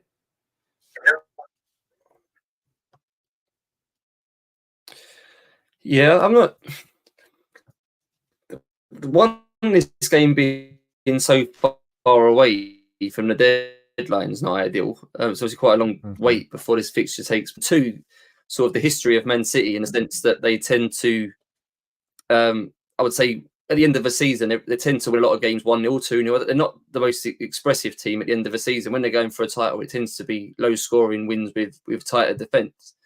So will they be happy to win this game 1-0? Brighton's XG, I think, is the worst in the league over the last 6 game weeks. So they're obviously struggling for attacking threat and goals at the moment. City, so all legs in. This is their priority now, I think, to win the league. And they can't keep clean sheets. They keep finding ways to concede against everyone. Will they just settle for a low-scoring win here, is my gut feeling. No, nothing really to back that up apart from that sort of historical sort of the way they play. So it's a tricky one for me with Foden. I don't know what to do with him. It feels like there's more upside picks, but equally they've got a double. This is their focus now. He's in their best team. They've got less reason to need to rotate. It could be one of those. He's already scored 2 hat-tricks this season. I wouldn't be surprised if he scored a hat-trick in this game. I don't think it will happen, but he's obviously got it in his capabilities to score a hat-trick here. Do I just keep him for another week and see what happens? I feel like I probably should, but then he could get injured in the FA Cup game and then he's not even available. So it's the timing of the fixture and the fact I don't like it when teams play in a different competition in the same game week, which is basically what's happening here with both of these. With Man City, you've got it's. You wouldn't normally in a normal game week, if a team's playing Europe, you wouldn't make your transfer before the European game, would you? And that's basically what we're being asked to do here. Pick a Man City player when there's another game first. Just I think Man City probably win this 1-0 if I was going to sort of predict. No, I think hold on, there was some looking at the comments here in the chat. I could see I mean Brighton have the second lowest XG, non-penalty XG in the last 6 home games. Can you guess who's the lowest? Brighton the bottom, aren't they? Oh, last 6 home games. In the last 6 home, yeah. In the last 6 home games. Who's bottom for it?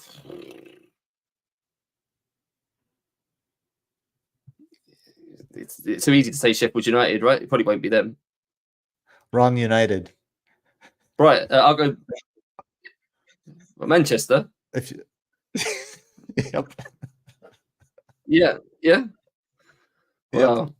Manchester United, lowest, worst XG non-penalty in the last 6 home games. So yeah, this one's tricky because of the FA Cup quarterfinal at the weekend, and it just kind of like, what do we do with Haaland? He asked to come off in the game against Madrid yesterday. Now it seems he has a slight knock. Seems like it could be an ankle or something. They have the FA Cup semifinal.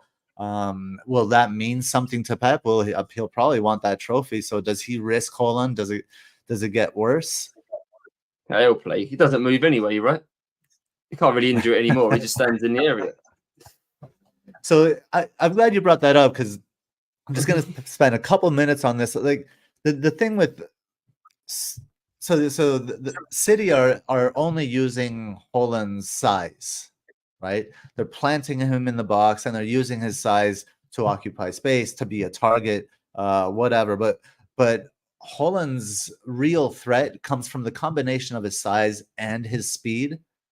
So if I have to say, like, this one's on Pep for not designing ways to get Haaland in space. Like, I'm not saying drop him into midfield and have him be like a Kane or anything like that, but maybe drop your possession. Don't push your possession so high so quickly through the flanks, right? And just hold it in midfield and draw players out and just dump balls into space and have Haaland run onto them and spread defenses that way. So there's a lot of criticism of Haaland, and I think some of it is rightly so. Last year, didn't he? Reputation?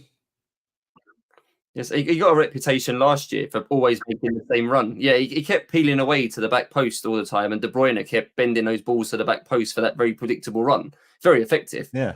It's a bit like the run that Havertz makes a lot for Arsenal right now as well. But he seems to have stopped doing that. I'd say if it's not broken, don't fix it. That was working, that strategy, as predictable as it was. But I'd say that obviously De Bruyne has not always been in the team, I guess, to supply the final pass for him. But his runs and his movements. Anybody can hit that ball. You could hit that ball. I don't know. You can hit a ball to Haaland running in space. I don't that think little it's one just right half. Yeah, with that little like curling band that he runs onto, right? It's not a difficult ball to hit, and I don't know. The thing is, I think it's also teams are playing them deeper. So fair enough that they're playing you deeper, but then just drop, like I said, drop your possession, possess more around like where the midfield third meets the final third, rather than high up the field on the flanks when Holland, when there's no more space left. So we'll see if Pep adapts, adjusts. But I think Foden is a fantastic pick. I think his movement here is going to be key. And I wouldn't be getting rid of Foden. I've regretted not owning Foden, and I think he'll do well for the rest of the season.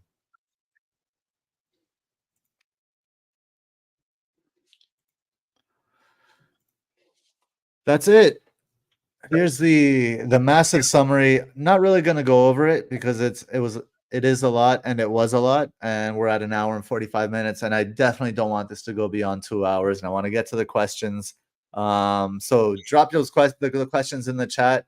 Oh, here's one that I missed. I'll go back and see if I missed any.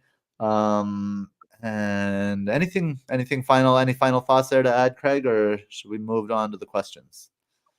We haven't spoken about captaincy. I don't know if that's going to be in the questions, but is it as straightforward as Salah, just as the obvious attacking player with the double, or is there anyone else that you think is noteworthy? Well, Chatsport says that he'll be passing on Salah this week because it's Jota time. As far as captaincy goes, I mean, I have my bus captain is Salah, but I'm not on free hit. If I were on free hit, would I be on Salah? I could convince myself to go otherwise, but there are so many minutes risk with the upside players that you would want to cap, that it's a big risk to go outside of these nailed players. Yeah, I can't set on anyone. I do keep asking myself, if I owned a Havertz or a Martinelli, would I captain them? But I'm not sure I actually would. One of those two would be an interesting choice, I think. But Martinelli's just, I think owning a Martinelli is enough differential without needing to captain him as well. So yeah, I think I'm going to end up with Salah, I think. I could be persuaded to captain Havertz. Yeah. Yeah, I think both of them decent fixtures. I think Havertz playing at home against Chelsea is good for him as well. He's such a dirty dog sometimes. He likes the scrap. So yeah, I could see that happening. So but yeah, I think it's kind of like just go obvious with captaincy this game week. Just because there's too many minutes risk, there's too many games going on, there's too much going on. So just go with the nailed guys with some upside. All right, let's see. Let's get to the questions here. The first question. Kieran, am I crazier than usual for seriously considering captaining Kai? No. There you go. We've answered it. There you go, Kieran.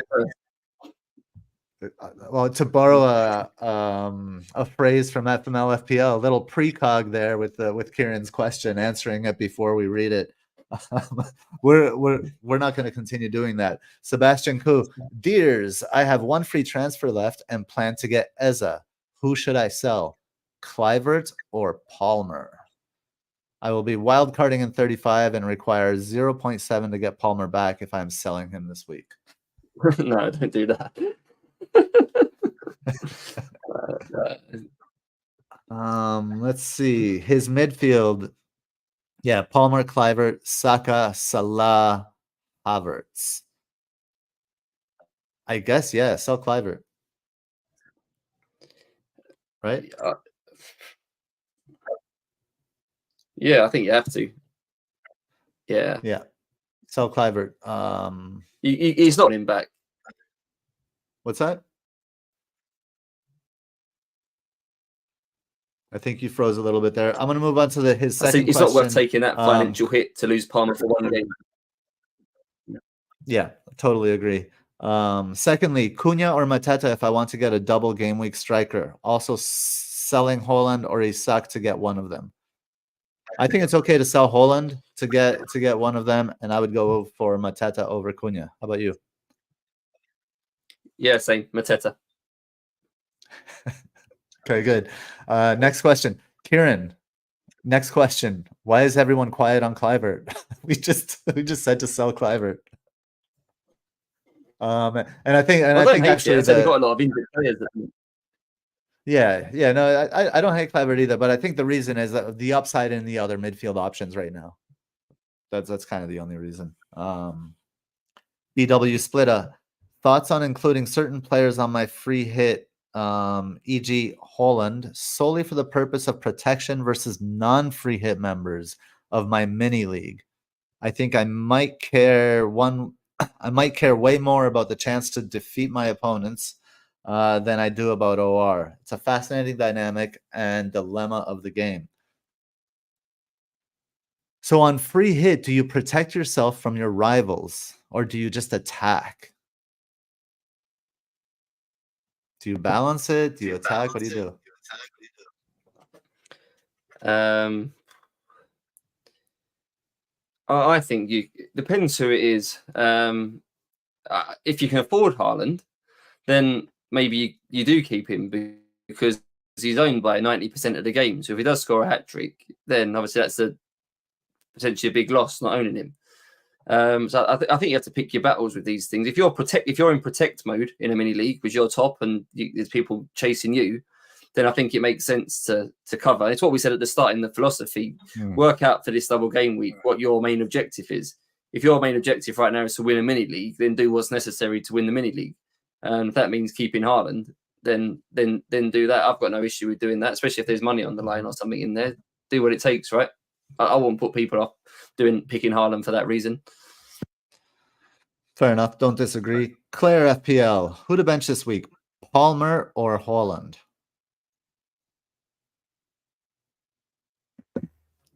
Palmer. Haaland will be in more teams than Palmer this week. Yeah. Agree. Okay. Keep those questions coming in here. Thank you for that message, Kieran. Appreciate you, buddy. Kai Captain Kieran. I love it. Okay. From the chat here, Hassan Lort, thoughts on Darwin minutes. We'll go kind of quick fire here to finish in the next 5 minutes. I'll go for about 110. I think he'll start one of the games. I think he'll start the first game and not the second one. I'll go for 100. K7, question, guys. What do you think of this bench for bench boost? Pickford, love it. Guardiola, Palmer, Haaland, don't love it. How about you?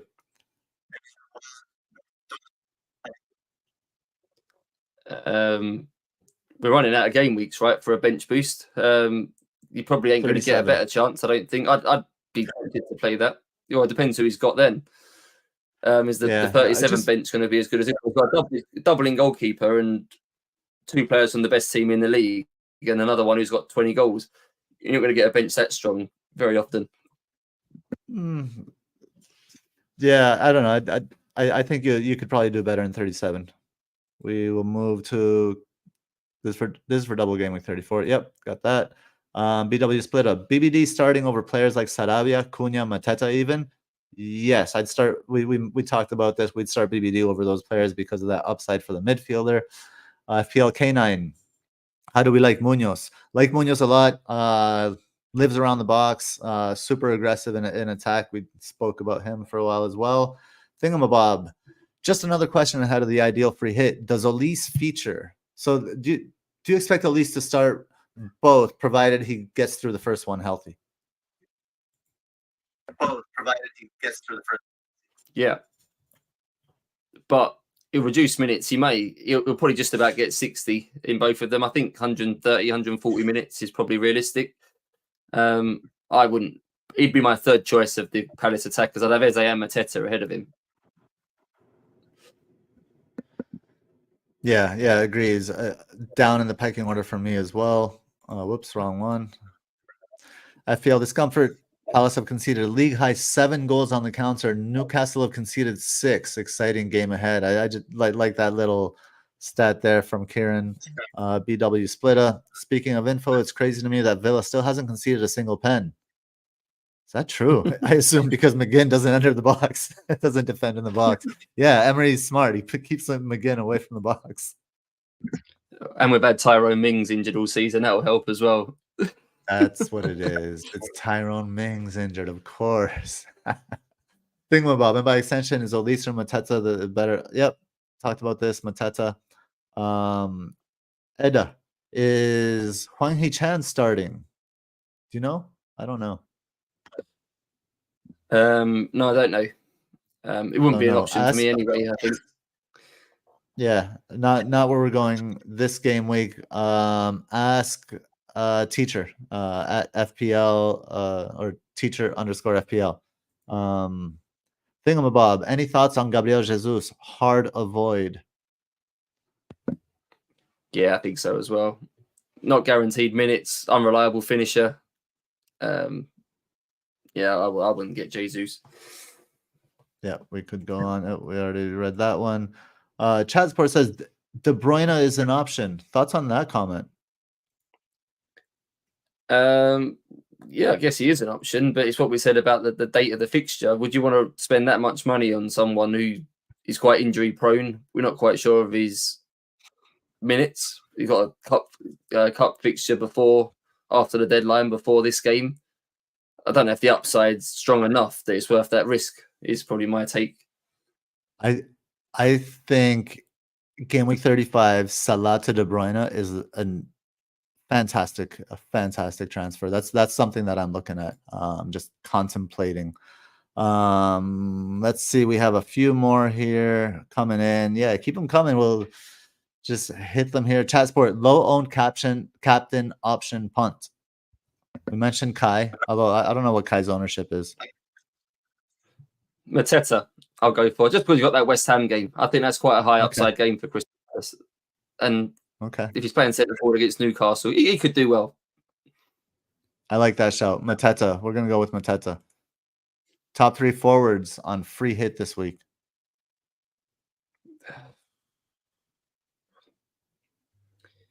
Hard, isn't it? It's so hard. Don't go 3 forwards. Go 5 midfielders. That's my perspective. I think Mateta and Solanke is the obvious 2. If you've listened to the pod tonight and have put off Solanke, then I won't put people off putting Haaland in with Mateta, even though he's got the single, or Isak. Isak's in form, right? You could chance someone like Isak or Haaland. I think it's very easy to just look at the double game week strikers, where you've got, say, Isak banging form, and you've got Haaland with his ownership.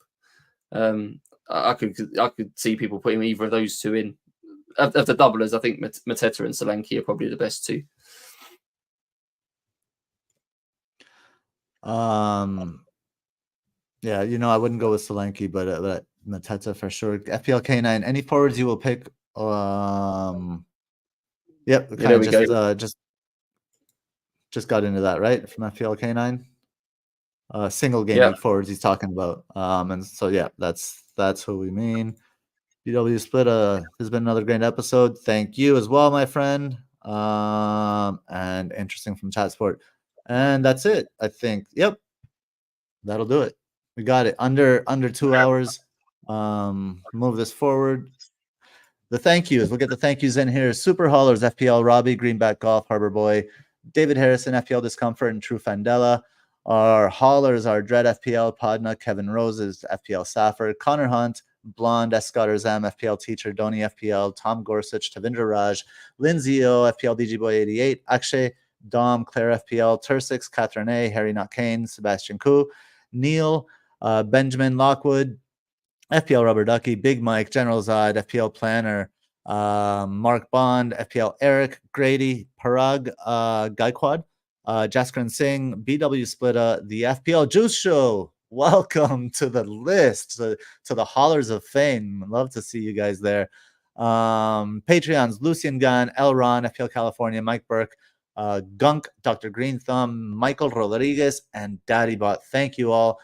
Thanks to you legends in the chat. Share this with your friends. more than anything, thank you, Craig, for getting the kickoff time wrong of the Villa game today. And I appreciate all your help today, man. Thank you so much. This is a really good show. Anytime. Villa are 2-0 down, by the way, and going out. So probably good that I didn't have to sit through all of it in full concentration. So it might have done me a favor.